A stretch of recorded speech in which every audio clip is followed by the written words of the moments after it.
ಮಂದಾಕಿನೀಯಸ್ಯ ಮಾಲತಿ ಮಾಲಿಕಾನಿಭಃ ಮೌನಿ ಮಾನಸ ಹಂಸೋಯಂ ಮೌಢ್ಯಂ ಹರತು ನಃ ಶಿವಃ. ಈ ತಾನೇ ಕರ್ಮಯೋಗಿ ಸನ್ಮಿತ್ರ ಶ್ರೀ BS ರಾಮು ಅವರು ತಿಳಿಸ್ಕೊಟ್ಟಿರೋ ಹಾಗೆ ಶ್ರೀ ಶೇಷಾನವರತ್ನ ಅವರ ಜೀವನ ಹಾಗೂ ಬದುಕು ಎಂಬ 4 ದಿನಗಳ ಈ ಉಪನ್ಯಾಸ ಮಾಲಿಕೆಯನ್ನು ಪ್ರಾಯೋಜನೆ ಮಾಡಿರ್ತಕ್ಕಂತಹ ನನ್ನ ಆತ್ಮೀಯರಾದ ಮಲೇಬೆನ್ನೂರು ನಾಗೇಶಪ್ಪ ಅವರಿಗೆ ನಾನು ಪ್ರಥಮವಾಗಿ ಆಭಾರಿ ಎಂಬುದಾಗಿ ವಿನಂತಿಸ್ಕೋತೀನಿ. ನವರತ್ನ ಅವರ ಕುಟುಂಬ ವರ್ಗದವರು 4 ದಿನಗಳ ಕಾಲ ಇಲ್ಲಿ ನಮ್ಮೊಂದಿಗಿದ್ದು ನನಗೆ ಉತ್ತೇಜನವನ್ನು ನೀಡಿದ್ದಾರೆ. ಅವರಿಗೆ ನಾನು ನಮನಗಳನ್ನು ಸಲ್ಲಿಸ್ತೀನಿ. ನವರತ್ನ ಅವರ ಒಡನಾಟಿಗಳು, ಅವರ ಸ್ನೇಹಿತರು, ಅವರ ಆತ್ಮೀಯ ಅಭಿಮಾನಿಗಳು ದಾವಣಗೆರೆ ಇತ್ಯಾದಿ ಪ್ರದೇಶಗಳಿಂದ ಪ್ರಯಾಣ ಮಾಡ್ಕೊಂಡು ಬಂದು ಇಲ್ಲಿ ನಮ್ಮೊಂದಿಗಿದ್ದಾರೆ. ಅವರಿಗೂ ಕೂಡ ನಾನು ಕೃತಜ್ಞತೆಗಳನ್ನು ಸಮರ್ಪಿಸ್ತಕ್ಕಂಥದ್ದು ನನ್ನ ಆದ್ಯ ಕರ್ತವ್ಯ. ತಾವೂ ಕೂಡ ಈ ಒಂದು ಜ್ಞಾನ ಯಜ್ಞದಲ್ಲಿ ಪಾಲ್ಗೊಂಡಿದ್ದೀರಾ. ತಮಗೆಲ್ಲರಿಗೂ ಕೂಡ ನನ್ನ ಹೃತ್ಪೂರ್ವಕವಾಗಿರ್ತಕ್ಕಂತಹ ನಮನಗಳು.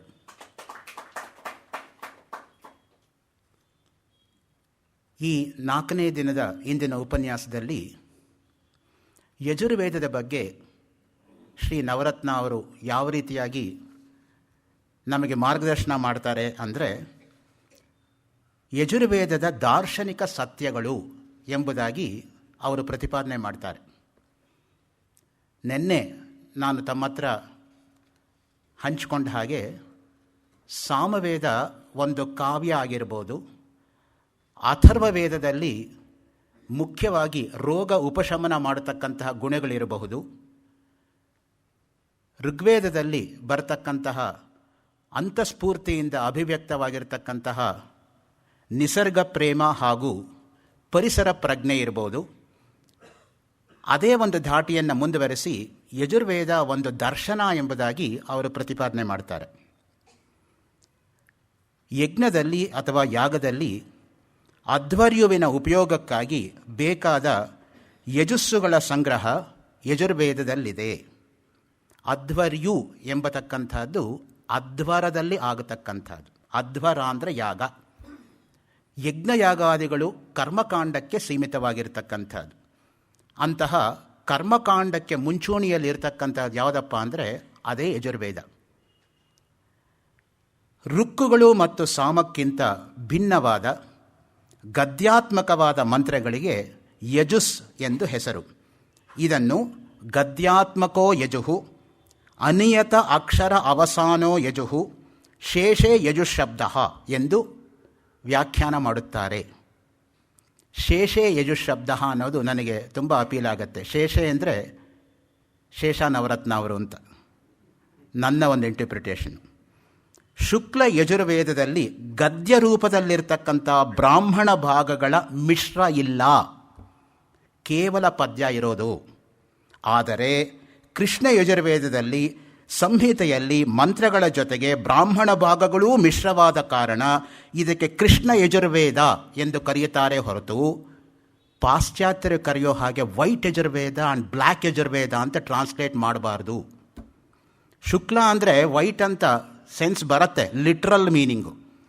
ಆದರೆ ಲಿಟರರಿ ಸೆನ್ಸು, ಫಿಲಸಾಫಿಕಲ್ ಸೆನ್ಸು ನಮಗೆ ಸ್ವಲ್ಪ ಬೇಕಾಗತ್ತೆ. ಯಾವುದನ್ನು ಕೂಡ ಯಥಾವತ್ತಾಗಿ ಅಕ್ಷರಶಃ ಭಾಷಾಂತರ ಮಾಡ್ತಕ್ಕಂಥದ್ದು ಅನೇಕ ತೊಂದರೆಗಳಿಗೆ ಈಡು ಮಾಡಿಕೊಡತ್ತೆ. ದರ್ಶನ ಅಂದರೆ ಏನು ಅನ್ನೋದನ್ನು ಪ್ರತಿಪಾದನೆ ಮಾಡಿ ಅವರೇ ಯಜುರ್ವೇದ ಹೇಗೆ ದರ್ಶನ ಅಂತ ಮುಂದೆ ನಿರೂಪಣೆ ಮಾಡ್ತಾರೆ. ದರ್ಶನ ಎಂಬುದು ನಪುಂಸಕಲಿಂಗ ಶಬ್ದ. ನೋಡುವುದು, ಅವಲೋಕಿಸುವುದು, ದೃಶಿರ್ ಪ್ರೇಕ್ಷಣೆ ಭಾವೇ ಲ್ಯುಟ್ 3:115 ಪಾಣಿನಿಯ ಸೂತ್ರದಿಂದ ದರ್ಶನ ಶಬ್ದ ಸಿದ್ಧವಾಗುತ್ತದೆ. ನಯನ, ನೇತ್ರ, ಕಣ್ಣು, ಬುದ್ಧಿ, ಜ್ಞಾನ, ತಿಳುವಳಿಕೆ, ಅರಿವು ಎಂದು ದರ್ಶನಕ್ಕೆ ವಿಭಿನ್ನವಾದ ಅರ್ಥಗಳಿದೆ. ದರ್ಶನೇನ ವಿಹೀನಸ್ತು ಸಂಸಾರಂ ಪ್ರತಿಪದ್ಯತೆ. ಮನುಸ್ಮೃತಿ 6:74. ಮನುಸ್ಮೃತಿಯನ್ನೂ ಕೂಡ ನವರತ್ನ ಅವರು ಕನ್ನಡಕ್ಕೆ ಅನುವಾದ ಮಾಡಿದ್ದಾರೆ ಅನ್ನೋದನ್ನು ಮರಿಬಾರದು. ಅವರ ಅನುವಾದವನ್ನೇ ಓದ್ತಾ ಇದ್ದೀನಿ. ಜ್ಞಾನ ಇಲ್ಲದವನು ಪುನಃ ಪುನಃ ಕರ್ಮಬಂಧನದಲ್ಲಿ ಸಿಲುಕುತ್ತಾನೆ.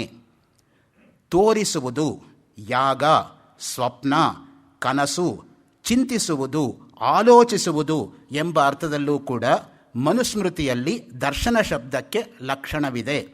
ಯಥಾ ರಾಜ ನ ಕುರ್ಯಾತ್ತು ನೃಪತಿ ಕಾರ್ಯದರ್ಶನಂ.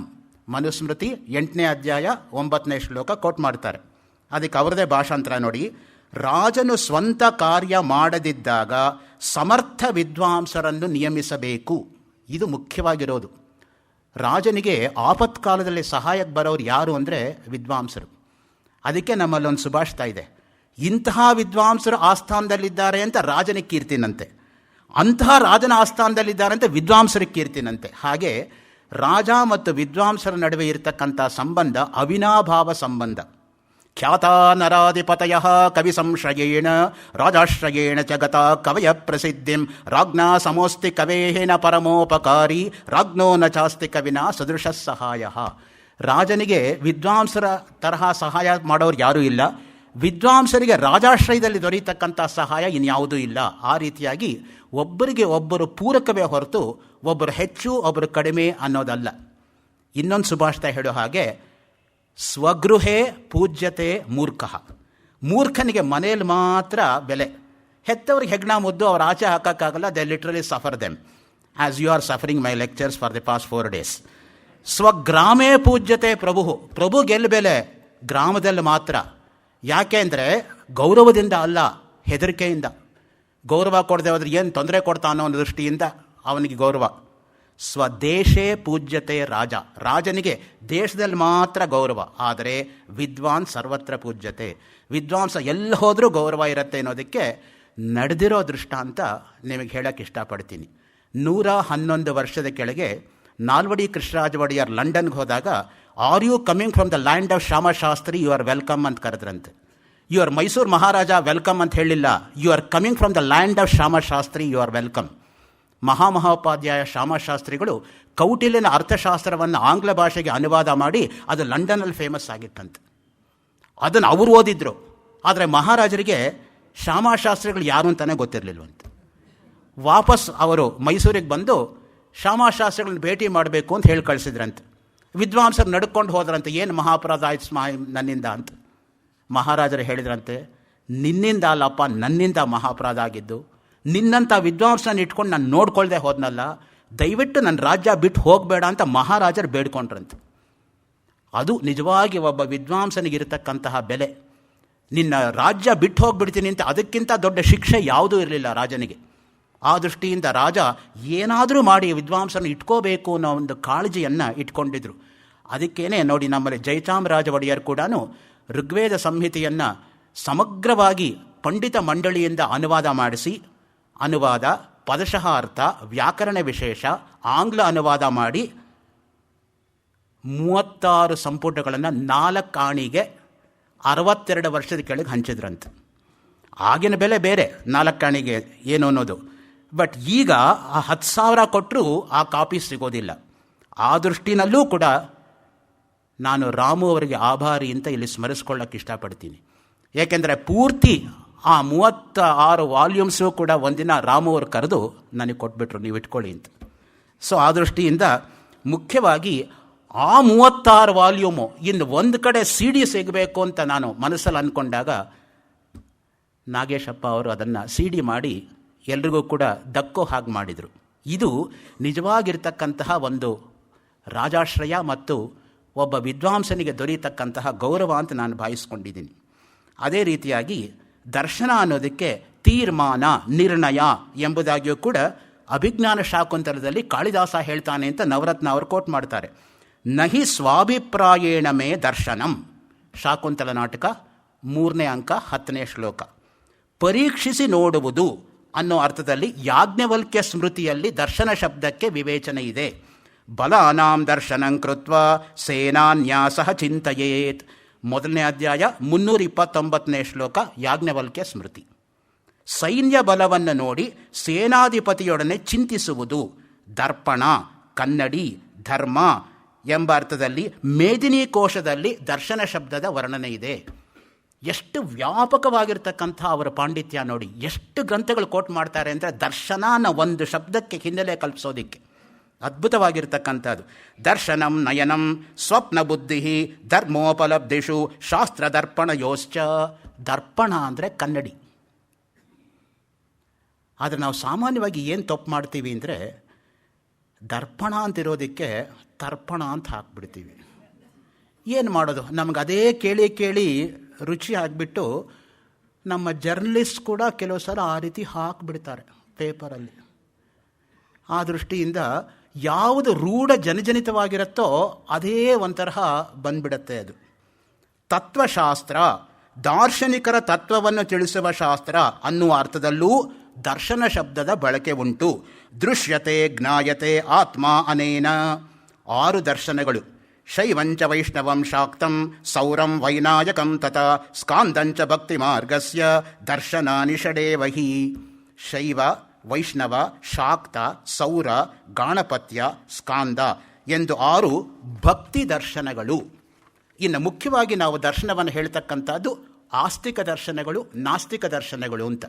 ಆಸ್ತಿಕ ಅಂದರೆ ಏನು? ಅಸ್ತಿ ಪರಲೋಕ ಇತ್ಯೇವಂ ಮತಿ ಯಸ್ಯ ಸಹ ಆಸ್ತಿಕ. ಪರಲೋಕ ಇದೆ, ಪುನರ್ಜನ್ಮ ಇದೆ, ಪುಣ್ಯ ಪಾಪಗಳಿದೆ, ಸ್ವರ್ಗ ನರಕಗಳಿದೆ ಅಂತ ಒಪ್ಪವರು ಆಸ್ತಿಕರು. ನಾಸ್ತಿ ಪರಲೋಕ ಇತ್ಯೇವಂ ಮತಿ ಯಸ್ಯ ಸಹ ನಾಸ್ತಿಕ. ನಾಸ್ತಿಕ ಏನು? ಪರಲೋಕವನ್ನು ಒಪ್ಪಲ್ಲ, ಪುಣ್ಯ ಪಾಪಗಳನ್ನು ಒಪ್ಪೋದಿಲ್ಲ, ಸ್ವರ್ಗ ನರಕಗಳನ್ನು ಒಪ್ಪಲ್ಲ. ಎದುರುಗಡೆ ನಾವು ಏನು ಅನುಭವಿಸ್ತೀವೋ ಅಷ್ಟು ಮಾತ್ರ ಸತ್ಯ ಅಂತ ಹೇಳ್ತಕ್ಕಂಥವ್ರು ಚಾರ್ವಾಕರು. ಅದಕ್ಕೆ ಅವರಿಗೆ ಚಾರು ವಾಕ್ ಅಂತ ಹೇಳೋದು. ಚೆನ್ನಾಗಿ ಮಾತಾಡೋರು. ಚಾರು ಅಂದರೆ ತೆಲುಗು ಚಾರು ಅಲ್ಲ. ಸೊ ಅದಕ್ಕೇನೆ ಲೋಕಾಯತಿಕ ಅಂತಲೂ ಒಂದು ಹೆಸರಿದೆ. ಲೋಕದಲ್ಲಿ ಅತ್ಯಂತ ವಿಸ್ತಾರವಾಗಿ ಬೆಳೆದಿರೋದು. ಅವರೇನು ಹೇಳೋದು? ಸಾಲ ಮಾಡು, ತುಪ್ಪ ತಿನ್ನು. ಯಾಕೆ ಒದ್ದಾಡ್ತೀಯ ದುಡ್ಡಿಲ್ಲ ಅಂತ? ಸಾಲ ಕೇಳೋಕ್ಕೆ ಅವನು ಬರಲ್ಲ, ಕೊಡೋಕ್ಕೆ ನೀನು ಬರಲ್ಲ. ದೇಹ ಬಿದ್ದೋದ್ರೆ ಎಲ್ರಿಗೂ ಮೋಕ್ಷವೇ. ಆ ರೀತಿ ಹೇಳಿದ್ರೆ ಯಾರಿಗಿಷ್ಟ ಆಗಲ್ಲ? ಯಾವಜ್ಜೀವೇತ್ ಸುಖಂಜೀವೇತ್ ಋಣಂ ಕೃತ್ವಾ ಘೃತಂ ಪಿಬೇತ್ ಭಸ್ಮೀಭೂತಸ್ಯ ದೇಹಸ್ಯ ಪುನರಾಗಮನಂ ಕುತಃ. ಇದು ಚಾರ್ವಾಕ ಹೇಳ್ತಕ್ಕಂಥದ್ದು. ನೋಡಿ, 6 ಆಸ್ತಿಕ ದರ್ಶನಗಳು: ಸಾಂಖ್ಯ, ಯೋಗ, ನ್ಯಾಯ, ವೈಶೇಷಿಕ, ಪೂರ್ವಮೀಮಾಂಸ, ಉತ್ತರ ಮೀಮಾಂಸ. ಸಾಂಖ್ಯ ದರ್ಶನಕ್ಕೆ ಕಪಿಲಾಚಾರ್ಯರು, ಅದಕ್ಕೆ ಕಾಪಿಲಂ ದರ್ಶನಂ ಅನ್ನೋದಾಗಿಯೂ ಕೂಡ ಹೆಸರಿದೆ. ಯೋಗಕ್ಕೆ ಇರತಕ್ಕಂಥದ್ದು ಯಾವುದು? ಪತಂಜಲಿ, ಅದಕ್ಕೇನೆ ಪಾತಂಜಲ ದರ್ಶನಂ ಎಂಬುದಾಗಿ ಹೆಸರು ಬಂದಿರೋದು. ನ್ಯಾಯಕ್ಕೆ ಗೌತಮ ಋಷಿಯಿಂದ ಪ್ರೋಕ್ತವಾದದ್ದು ಗೌತಮೀಯ ದರ್ಶನ ಅಂತ ನ್ಯಾಯ ದರ್ಶನಕ್ಕೆ ಹೇಳ್ತಾರೆ. ವೈಶೇಷಿಕ ಅದು ಕಣಾದರು ನಮ್ಮಲ್ಲಿ ಕೊಟ್ಟಿರೋಷ್ಟು ವೈಜ್ಞಾನಿಕವಾಗಿರ್ತಕ್ಕಂಥ ವ್ಯಾಖ್ಯಾನ ಆಗಿನ ಕಾಲದಲ್ಲಿ ಇನ್ಯಾರೂ ಕೊಟ್ಟಿಲ್ಲ ಅಂದರೆ ಅತಿಶಯೋಕ್ತಿ ಅಲ್ಲ. ಇನ್ನು ಪೂರ್ವಮೀಮಾಂಸಕ್ಕೆ ಜೈಮಿನಿ, ಉತ್ತರ ಮೀಮಾಂಸಕ್ಕೆ ಬಾದರಾಯಣ ವ್ಯಾಸರು. ಈ 6 ಕೂಡ ಆಸ್ತಿಕ ದರ್ಶನಗಳು. ಅದಕ್ಕೆ ಸಂವಾದಿಯಾಗಿ 6 ನಾಸ್ತಿಕ ದರ್ಶನಗಳು ಇದೆ. ಮೊದಲನೇದು ಚಾರ್ವಾಕ, ಅದನ್ನು ಪ್ರತಿಪಾದನೆ ಮಾಡಿದವನು ಬೃಹಸ್ಪತಿ. ಆಮೇಲೆ ಬೌದ್ಧ ದರ್ಶನ 4 ಒಡೆದೋಯ್ತು. ಹೇಳ್ತಕ್ಕಂಥ ಬುದ್ಧ ಒಬ್ಬನೇ ಆದರೂ ಕೂಡ ಕೇಳ್ತಕ್ಕಂಥವರ ಚಾತುರ್ವೇದ್ಯದಿಂದ ಒಂದೇ ಬೌದ್ಧ ದರ್ಶನ ಮಾಧ್ಯಮಿಕ, ಯೋಗಾಚಾರ, ಸೌತ್ರಾಂತಿಕ, ವೈಭಾಷಿಕ ಎಂಬುದಾಗಿ 4 ಮಾರ್ಪಾಡ್ತು. ಅದು ಹೆಂಗೆ ಅಂದರೆ, ವಿದ್ಯಾರಣ್ಯ ಮುನಿಗಳು ಸರ್ವದರ್ಶನ ಸಂಗ್ರಹದಲ್ಲಿ ಒಂದು ಉದಾಹರಣೆ ಕೊಡ್ತಾರೆ. ಸೂರ್ಯ ಮುಳುಗ್ತಾ ಇದ್ದಾನೆ. ಆಕಾಶದಲ್ಲಿ ಸೂರ್ಯ ಮುಳುಗುವಿಕೆಯನ್ನು ಯಾವ ರೀತಿ 4 ಜನ 4 ರೀತಿ ಕಂಡ್ರು ಅಂತ. ಒಬ್ಬ ಅನೂಚಾನವಾಗಿರ್ತಕ್ಕಂತಹ ಕರ್ಮಿಷ್ಠ, ನಾನು ಸಾಯಂ ಸಂಧ್ಯಾವನ್ನೇ ಮಾಡೋ ಟೈಮ್ ಆಯಿತು, ಸೂರ್ಯ ಮುಳುಗೋದ್ರೊಳಗೆ ಮನೆ ಸೇರಬೇಕು ಅಂತ ಓಡೋಡಿ ಹೋಗ್ತಾ ಇದ್ದಾನೆ. ಅದು ಮೊದಲನೆಯ ಆ್ಯಟಿಟ್ಯೂಡು. ಇನ್ನೊಬ್ಬಳು ಸದ್ಗೃಹಿಣಿ, ನನ್ನ ಗಂಡ ಮನೆಗೆ ಬರೋದ್ರೊಳಗೆ ನಾನು ಸೇರ್ಕೋಬೇಕು ಅಂತ ಅವಳು ಆತರವಾಗಿ ಮನೆ ಕಡೆ ಹೋಗ್ತಾ ಇದ್ದಾಳೆ. 3ನೇವನು ಒಬ್ಬ ಕಳ್ಳ, ಬೇಗ ಕತ್ಲೆ ಆದರೆ 4 ಜನ ತಲೆ ಒಡೆದು ದೋಚಬಹುದು ಅಂತ ಅವನು ಯೋಚನೆ ಮಾಡ್ತಾ ಇದ್ದಾನೆ. 4ನೇವಳು ಒಬ್ಬಳು ವ್ಯಭಿಚಾರಿಣಿ ಹೆಂಗಸು, ಅವಳು ಇನ್ನೊಂದು ಥರ ಯೋಚನೆ ಮಾಡ್ತಾಳೆ ಸೂರ್ಯ ಮುಳುಗೋದನ್ನು. ಹೇಳ್ತಕ್ಕಂಥ ಬುದ್ಧ ಒಬ್ಬನೇ ಆದರೂ ಕೂಡ ನೋಡ್ತಕ್ಕಂಥವರ ಮನಸ್ಸಿನ ಪರಿವರ್ತನೆಯಿಂದ 4 ಹೇಗೆ ಒಬ್ಬನೇ ಸೂರ್ಯಾಸ್ತ ಉಂಟಾಯಿತೋ ಆ ರೀತಿ ಹೇಳ್ತಕ್ಕಂಥ ಬುದ್ಧ ಒಬ್ಬನೇ ಆದರೂ ಕೂಡ ಕೇಳುಗರ ದೃಷ್ಟಿಕೋನದಿಂದ 4 ಆಯಿತು. ಮಾಧ್ಯಮಿಕ, ಸೌತ್ರಾಂತಿಕ, ಯೋಗಾಚಾರ, ವೈಭಾಷಿಕ ಎಂಬುದಾಗಿ. ಇನ್ನು ಜೈನ ದರ್ಶನ. ಜೈನರನ್ನು ಯಾತಕ್ಕೆ ನಾಸ್ತಿಕರು ಅಂತ ಕರಿತೀವಿ ಅಂದರೆ, ವೇದ ಪ್ರಾಮಾಣ್ಯ ಅನಭ್ಯುಪಗಮಾತ್ ತೇ ನಾಸ್ತಿಕಾ. ವೇದ ಪ್ರಾಮಾಣ್ಯನ ಒಪ್ಪದೇ ಇರೋದ್ರಿಂದ ನಾಸ್ತಿಕರೇ ಹೊರತು ಅವರು ದೇವರನ್ನು ಒಪ್ಪಲ್ಲ ಅಂತಲ್ಲ. ಅರ್ಹನ್ ನಿತ್ಯತ ಜೈನ ಶಾಸನರತಾ ಕರ್ಮೇತಿ ಮೀಮಾಂಸಕಾ. ಆ ಮಾತು ಸ್ಪಷ್ಟವಾಗಿ ಹೇಳುತ್ತೆ. ಕರ್ಮವನ್ನೇ ಮೀಮಾಂಸಕರು ಹೇಳ್ತಕ್ಕಂಥದ್ದು, ಕರ್ಮೇತಿ ಮೀಮಾಂಸಕಾ. ಇನ್ನು ಮುಖ್ಯವಾಗಿ ಸಮ್ಯಕ್ ದರ್ಶನದಿಂದ ಮೋಕ್ಷ ಉಂಟಾಗುತ್ತದೆ. ಸಮ್ಯಕ್ ದರ್ಶನಾತ್ ಮೋಕ್ಷೋ ಭವತಿ. ಸಮ್ಯಕ್ ದರ್ಶನ ಎಂದರೆ ರಾಗದ್ವೇಷಗಳಿಲ್ಲದೆ ನಮ್ಮ ಬುದ್ಧಿಯನ್ನು ಆತ್ಮನಲ್ಲಿ ನೆಲೆಗೊಳಿಸುವುದು. ಎಲ್ಲಿ ನೆಲೆಯಾಗಬೇಕು ನಮ್ಮ ಬುದ್ಧಿ ಅನ್ನೋದು? ಆತ್ಮನಲ್ಲಿ. ಅದಕ್ಕೇನೆ ಆತ್ಮಾರಾಮ, ಆತ್ಮಕ್ರೀಡ, ಆತ್ಮಜ್ಯೋತಿ, ಆತ್ಮರತಿ. ಆ ಮಾತುಗಳೆಲ್ಲ ಬಂದು ನಮಗೆ ದೇಹರತಿ ಇದೆಯೇ ಹೊರತು ಆತ್ಮರತಿ ಇಲ್ವಲ್ಲ. ಅದು ಮುಖ್ಯವಾಗಿ ಬರತಕ್ಕಂಥದ್ದು. ಯಾರಾದರೂ ಕೇಳಿದರೆ ನಾನು ಹೋಗ್ತೀನಿ, ನಾನು ಓಡ್ತಾ ಇದ್ದೀನಿ, ನಾನು ಮಾತಾಡ್ತಾ ಇದ್ದೀನಿ, ದೇಹವನ್ನಿಟ್ಕೊಂಡೇ ಪ್ರತಿಯೊಬ್ಬರು ಸಂಬೋಧನೆ ಮಾಡ್ತಾರೆ ಹೊರತು ಆತ್ಮವನ್ನಿಟ್ಕೊಂಡು ಯಾರು ಹೇಳ್ತಾರೆ? ಆ ದೃಷ್ಟಿಯಿಂದನೇ ಶಾಸ್ತ್ರ ಉಪಪತ್ತಿಯಿಂದ ನಿರ್ಧರಿಸಲ್ಪಟ್ಟಿದ್ದು ಅಧ್ಯಾತ್ಮ ದರ್ಶನ ಅಥವಾ ಸಮ್ಯಕ್ ದರ್ಶನ. ಶಾಸ್ತ್ರ ಉಪಪತ್ತಿಭ್ಯಾಂ ಅವಧಾರಿತತ್ವಾತ್ ಅಧ್ಯಾತ್ಮ ದರ್ಶನಂ ಸಮ್ಯಕ್ ದರ್ಶನಂ. ಇಷ್ಟು ಹಿನ್ನೆಲೆ ಕೊಟ್ಟು ಈಗ ಯಜುರ್ವೇದದಲ್ಲಿ ದಾರ್ಶನಿಕ ಸತ್ಯಗಳು ಹೇಗೆ ಬರುತ್ತೆ ಅನ್ನೋದನ್ನು ಪ್ರತಿಪಾದನೆ ಮಾಡ್ತಾರೆ ನೋಡಿ. ಮುಖ್ಯವಾಗಿ ಯಜುರ್ವೇದವು ಭಗವಂತನನ್ನು ಸರ್ವತ್ರ ವ್ಯಾಪ್ತವಾದ ನಿರಾಕಾರ ಶಕ್ತಿ ಎಂದು ಬಗೆಯುತ್ತದೆ. ಆಕಾರ ಎಂಬತಕ್ಕಂಥದ್ದು ನಮಗೆ ಕಾಣೋದಿಲ್ಲ. ಅದಕ್ಕೇನೆ ಭಗವಂತ ಎಲ್ಲ ಕಡೆಯೂ ಇದ್ದಾನೆ. ಎಲ್ಲಿಲ್ಲ ಭಗವಂತ?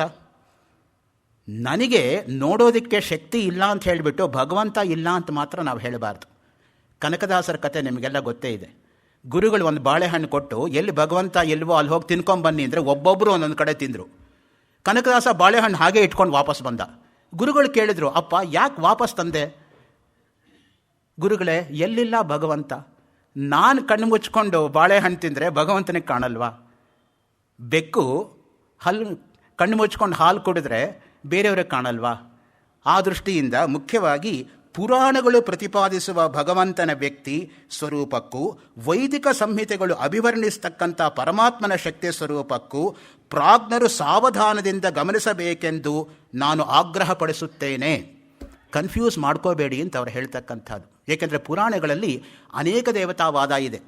ಅಲ್ಲಿ ಒಂದೊಂದು ಪುರಾಣದಲ್ಲಿ ಆ ದೇವತೆಯೇ ಶ್ರೇಷ್ಠ ಅಂತ ವರ್ಣನೆ ಮಾಡ್ತಕ್ಕಂಥದ್ದಿದೆ. ಮೊದಲು ಶ್ರುತಿ ಅಂದರೆ ವೇದಗಳು, ಉಪನಿಷತ್ತುಗಳು. ಆಮೇಲೆ ಸ್ಮೃತಿ, ಮನುಸ್ಮೃತಿ, ಯಾಜ್ಞವಲ್ಕ್ಯ ಸ್ಮೃತಿ, ಪರಾಶರ ಸ್ಮೃತಿ, ಗೋಬಿಲ ಸ್ಮೃತಿ ಇತ್ಯಾದಿಗಳು. ಆಮೇಲೆ ಶ್ರುತಿ, ಸ್ಮೃತಿ, ಪುರಾಣ ಬರ್ತಕ್ಕಂಥದ್ದು. ಆ ದೃಷ್ಟಿಯಿಂದ ಮೊದಲನೇ ಸ್ಥಾನ ಯಾವುದು ಅಂದರೆ ಶ್ರುತಿಗೆ. ಶ್ರುತಿಗೂ ಸ್ಮೃತಿಗೂ ವಿರೋಧ ಬಂದರೆ ಸ್ಮೃತಿ ಬಿದ್ದೋಗುತ್ತೆ. ಶ್ರುತಿ ನಿಲ್ಲತ್ತೆ ಹೊರತು ಸ್ಮೃತಿ ನಿಲ್ಲಲ್ಲ. ಈಗ ಶ್ರುತಿಯಲ್ಲಿ ಬರ್ತಕ್ಕಂಥ ವಾಕ್ಯಗಳೇ ಸ್ಮೃತಿಯಲ್ಲೂ ಬರುತ್ತೆ ಅನ್ನೋದಕ್ಕೆ ಕಠೋಪನಿಷತ್ತಲ್ಲಿ ಯಾವ್ಯಾವ ಮಾತುಗಳು ಬರುತ್ತೋ ಅದೇ ಮಾತುಗಳೇ ಭಗವದ್ಗೀತೆಯಲ್ಲೂ ಬರುತ್ತೆ ಅನ್ನೋದನ್ನು ಯೋಗ ವಾಸಿಷ್ಠ ಎಂಬತಕ್ಕಂಥ ಗ್ರಂಥದ ಮುನ್ನುಡಿ ಬರೆದಿರ್ತಕ್ಕಂಥ ನವರತ್ನ ಅವರು 35 ಪುಟಗಳಲ್ಲಿ ವರ್ಣನೆ ಮಾಡಿದ್ದಾರೆ. ಅದನ್ನು ನನಗೆ ಪೂರ್ತಿ ಈ ಮಾಲಿಕೆನಲ್ಲಿ ಹೇಳೋಕ್ಕೆ ಆಗ್ತಾ ಇಲ್ಲ. ಅದರಿಂದ ನೀವು ಕ್ಷಮಿಸಬೇಕು. ಎಷ್ಟೋ ಬಿಟ್ಟು ಹೋಗ್ತಾ ಇದೆ. ಅವರು ಬರೋದು ನಿರ್ಣಯಿಸಿದ್ದು ನಾನು ಟಚ್ಚೇ ಮಾಡೋಕ್ಕಾಗಿಲ್ಲ. ಜಾಗತಿಕ ಧರ್ಮಗಳು ಹೇಳೋಕ್ಕಾಗಿಲ್ಲ. ಎಷ್ಟೋ ಈ ರೀತಿ ಬಿಟ್ಟು ಹೋಗಿದೆ. ಸುಮ್ಮನೆ ಅಲ್ಲಲ್ಲಿ ಮಾತ್ರ ಟಚ್ ಮಾಡೋ ಪ್ರಯತ್ನ ಮಾಡಿದ್ದೀನಿ. ಬಹಳ ಜನರ ಅಭಿಪ್ರಾಯದಂತೆ ಕೇವಲ ವೇದಗಳ ವಿಚಾರಗಳನ್ನೇ ಆಖ್ಯಾಯಿಕೆಗಳ ದ್ವಾರ ಪುರಾಣಗಳು ಪ್ರಚುರಪಡಿಸುತ್ತದೆ. ಪುರಾಣಗಳು ಯಾತಕ್ಕೆ ಹೊರಟಿದೆ ಅಂದರೆ ಎಲ್ಲರೂ ವೇದದ ಮಟ್ಟಕ್ಕೆ ಹತ್ತಕ್ಕಾಗಲ್ಲ. ಅವರಿಗೆ ಒಂದು ಉಪಾಖ್ಯಾನದ ಮುಖಾಂತರ, ಒಂದು ಕಥೆ ಮುಖಾಂತರ ಕೊನೆಗೆ ತತ್ವ ಹೇಳಿದರೆ ಅವರ ಮನಸ್ಸಲ್ಲಿ ನಾಟತ್ತೆ ಅದು. ಆ ದೃಷ್ಟಿಯಿಂದ ಹಾಗೆ ಅಂತ ಹೇಳಿಬಿಟ್ಟು ಉಪನಿಷತ್ತುಗಳ ಕಥೆ ಇಲ್ಲ ಅಂತಲ್ಲ. ಉದಾಹರಣೆಗೆ ಕೇನೋಪನಿಷತ್ತಲ್ಲಿ ಒಂದು ಒಳ್ಳೆ ಕಥೆಯನ್ನು ವರ್ಣನೆ ಮಾಡ್ತಾರೆ. ಉಮಾ ಹೈಮವತಿ ಒಂದು ಹುಲ್ಲಿನ ಕಡ್ಡಿ ರೂಪದಲ್ಲಿ ಪ್ರತ್ಯಕ್ಷ ಆಗ್ತಾಳೆ ಇಂದ್ರ, ಅಗ್ನಿ, ವಾಯು ಮುಂದೆ. ಆವಾಗ ಒಬ್ಬೊಬ್ಬ ದೇವತೆಗಳು ಕೂಡ ನನ್ನ ಸಮಾನ ಇಲ್ಲ ಅನ್ನೋ ಅಹಂಕಾರದಿಂದ ಹೋಗ್ತಾರೆ. ವಾಯುರ್ವಾಹಮಸ್ಮಿ ಮಾತರಿಶ್ವಾ ಅಹಮಸ್ಮಿ ಮಾತರಿ ಅಂತರಿಕ್ಷೇ ಶ್ವಯತಿ ಗಚ್ಚತೀತಿ ಮಾತರಿಶ್ವಾ ವಾಯು ಅಂತ ಶಂಕರ ಭಾಷ್ಯ. ನಾನು ಹಾರಿಸ್ಕೊಂಡು ಹೋಗ್ಬಿಡ್ತೀನಿ ಹುಲ್ಲುಕಡ್ಡಿನ ಅಂತ ಹೋದರೆ ಹುಲ್ಲುಕಡ್ಡಿನ ಮುಟ್ಟಕ್ಕಾಗಲ್ಲ. ವಾಯು ತಲೆ ತಗ್ಗಿಸ್ಕೊಂಡು ಅವಮಾನಿತವಾಗಿ ತನ್ನ ಜಾಗದಲ್ಲಿ ಬಂದು ಕೂತ್ಕೋತಾನೆ. ಆಮೇಲೆ ಅಗ್ನಿ, ನಾನು ಹೋಗ್ತೀನಿ ಸುಟ್ಟಾಕ್ಬಿಡ್ತೀನಿ ಹುಲ್ಲುಕಡ್ಡಿನ, ಅವನಿಗೇನೋ ಮಾಡೋಕ್ಕಾಗಲ್ಲ, ಅವನು ವಾಪಸ್ ಬರ್ತಾನೆ. ಆಮೇಲೆ ದೇವಾದಿದೇವ ಇಂದ್ರ ಹೋಗ್ತಾನೆ, ನಾನು ನೋಡ್ಕೋತೀನಿ ಅಂತ, ಅವನಿಗೆ ಹುಲ್ಲುಕಡ್ಡಿನೇ ಕಾಣಲ್ಲ. ಯಾಕಂದ್ರೆ ದೇವಾದಿದೇವ ತಾನೇ. ಈಕ್ವಲಿ ಅವನಿಗೆ ಅಹಂಕಾರ ಎಷ್ಟು ಜಾಸ್ತಿ ಇರುತ್ತೆ ಅಂದರೆ ಆ ಅಹಂಕಾರ ನಿರ್ಮೂಲನ ಮಾಡಬೇಕು ಅಂದ್ಬಿಟ್ಟು ಭಗವಂತ ಅವನಿಗೆ ಕೂಡ ಕಾಣಿಸೋದಿಲ್ಲ. ಆವಾಗ ಅವ್ರಿಗೆ ಬುದ್ಧಿ ಬರುತ್ತೆ. ನಮ್ಮ ಒಂದು ತೇಜಸ್ಸು ಯಾವುದಕ್ಕೂ ಕೆಲಸಕ್ಕೆ ಬರೋದಿಲ್ಲ ಅಂತ. ಅದಕ್ಕೆ ಯಾವಾಗಲೂ ಕೂಡ ಮನುಷ್ಯರು ಅಹಂಕಾರ ಪಡ್ತಕ್ಕಂಥದ್ದು ಒಳ್ಳೆಯದಲ್ಲ. ಏನಿದೆ ಅಂತ ಮನುಷ್ಯ ಅಹಂಕಾರ ಪಡ್ತಾನಪ್ಪ? ನಾನು ತುಂಬ ದೂರ ನೋಡಬಲ್ಲೆ ಅಂತ ಅಹಂಕಾರನ? ಹದ್ದಿಗೆ ನನಗಿಂತ ಒಳ್ಳೆ ಕಣ್ಣಿದೆ, ನಾನು ಹದ್ದು ಜೊತೆ ಕಂಪೀಟ್ ಮಾಡೋಕ್ಕಾಗಲ್ಲ ನೋಡೋದ್ರಲ್ಲಿ. ನನ್ನ ಕಿವಿ ತುಂಬ ಚುರುಕಾಗಿದೆ ಅಂತ ಅಹಂಕಾರ ಪಡ್ತೀನ? ನಾಯಿಗೆ ಕೇಳೋ ಶಕ್ತಿ ನನಗಿಂತ ಚೆನ್ನಾಗಿದೆ, ನಾನು ನಾಯಿಗಿಂತ ಕಡೆ ಕಿವಿ ದೃಷ್ಟಿಯಿಂದ. ನನ್ನ ಹಲ್ಲು ತುಂಬ ಸುಂದರವಾಗಿದೆ, ದಾಳಿಂಬ್ರೆ ಬೀಜ ಪೋಣಿಸ್ದಂಗಿದೆ ಅಂತ ಅಹಂಕಾರ ಪಡ್ತೀನ? ಆನೆ ದಂತದ ಮುಂದೆ ನಿನ್ನ ಹಲ್ಲನ್ನು ಯಾರು ಕೇಳ್ತಾರೆ? ಆನೆ ಬದುಕಿದ್ರೂ ಬೆಲೆ ಇದೆ, ಸತ್ರೂ ಬೆಲೆ ಇದೆ. ಬದುಕಿರೋವಾಗಲೇ ನಿನ್ನ ಹಲ್ಲಿಗೆ ಬೆಲೆ ಇಲ್ಲ, ಸತ್ತ ಮೇಲೆ ಯಾರು ಬೆಲೆ ಕೊಡ್ತಾರೆ? ನನ್ನ ಕೂದಲು ತುಂಬ ಸುಂದರವಾಗಿದೆ ಅಂತ ಅಹಂಕಾರ ಪಡ್ತೀಯಾ? ಕುರಿ ಕೂದಲನ್ನ ಉಣ್ಣೆ ಬಟ್ಟೆ ಮಾಡ್ತಾರೆ, ಸ್ವೆಟರ್ ಮಾಡ್ತಾರೆ, ಶಾಲು ಮಾಡ್ತಾರೆ. ನಿನ್ನ ಕೂದಲು ಅದಕ್ಕೂ ಕೆಲಸಕ್ಕೆ ಬರಲ್ಲ. ನೀನು ಕುರಿಗಿಂತ ಕಡೆ ಕೂದಲ ದೃಷ್ಟಿಯಿಂದ. ನನ್ನ ಉಗುರು ತುಂಬ ಚೆನ್ನಾಗಿದೆ, ವೀಣೆ ಮೀಡ್ತೀನಿ ಅಂತ ಅಹಂಕಾರ ಪಡ್ತೀಯಾ? ಹುಲಿ ಉಗುರನ್ನ, ಚಿರತೆ ಉಗುರನ್ನ ಗ್ರಾಮ ದೇವತೆಗಳಿಗೆ ಹಾರ ಮಾಡಿ ಪೋಣಿಸ್ತಾರೆ. ನಿನ್ನ ಉಗುರು ಅದಕ್ಕೂ ಕೆಲಸಕ್ಕೆ ಬರಲ್ಲ. ನೀನು ಹುಲಿಗಿಂತ ಕಡೆ, ಚಿರತೆಗಿಂತ ಕಡೆ ಉಗುರು ದೃಷ್ಟಿಯಿಂದ. ನಾನು ತುಂಬ ಸುಂದರಾಂಗ, ನೋಡೋಕ್ಕೆ ತುಂಬ ಚೆನ್ನಾಗಿದ್ದೀನಿ ಅಂತ ಅಹಂಕಾರ ಪಡ್ತೀಯಾ? ಒಂದು ಮೃಗಾಲಯದಲ್ಲಿ ಜಿಂಕೆಯನ್ನು ಸಾಕ್ತಾರೆ, ನವಿಲು ಸಾಕ್ತಾರೆ, ಆನೆಯನ್ನು ಸಾಕ್ತಾರೆ. ಯಾರೂ ಮನುಷ್ಯನನ್ನು ಸಾಕಲ್ಲ. ಇವನು ನೋಡೋಕ್ಕೆ ತುಂಬ ಸುಂದರಾಂಗ ಅಂತ ಮೃಗಾಲಯದಲ್ಲಿ ಇಡೋದಕ್ಕೆ. ನೀನು ಆ ಎಲ್ಲ ಪ್ರಾಣಿಗಳಿಗಿಂತ ಕಡೆ. ಆ ದೃಷ್ಟಿಯಿಂದ ನಾನು ಸುಂದರಾಂಗ ಅಂತ ಅಹಂಕಾರ ಪಡಬೇಡ. ನಾನು ತುಂಬ ಬುದ್ಧಿವಂತ, ಯಾರಿಗೆ ಬೇಕಾದ್ರೂ ಮೋಸ ಮಾಡ್ತೀನಿ ಅಂತ ಅಂದ್ಕೊಂಡಿದ್ದೀಯಾ? ನರಿಗೆ ಮೋಸ ಮಾಡೋ ಬುದ್ಧಿ ನಿನಗಿಂತ ಚೆನ್ನಾಗಿದೆ.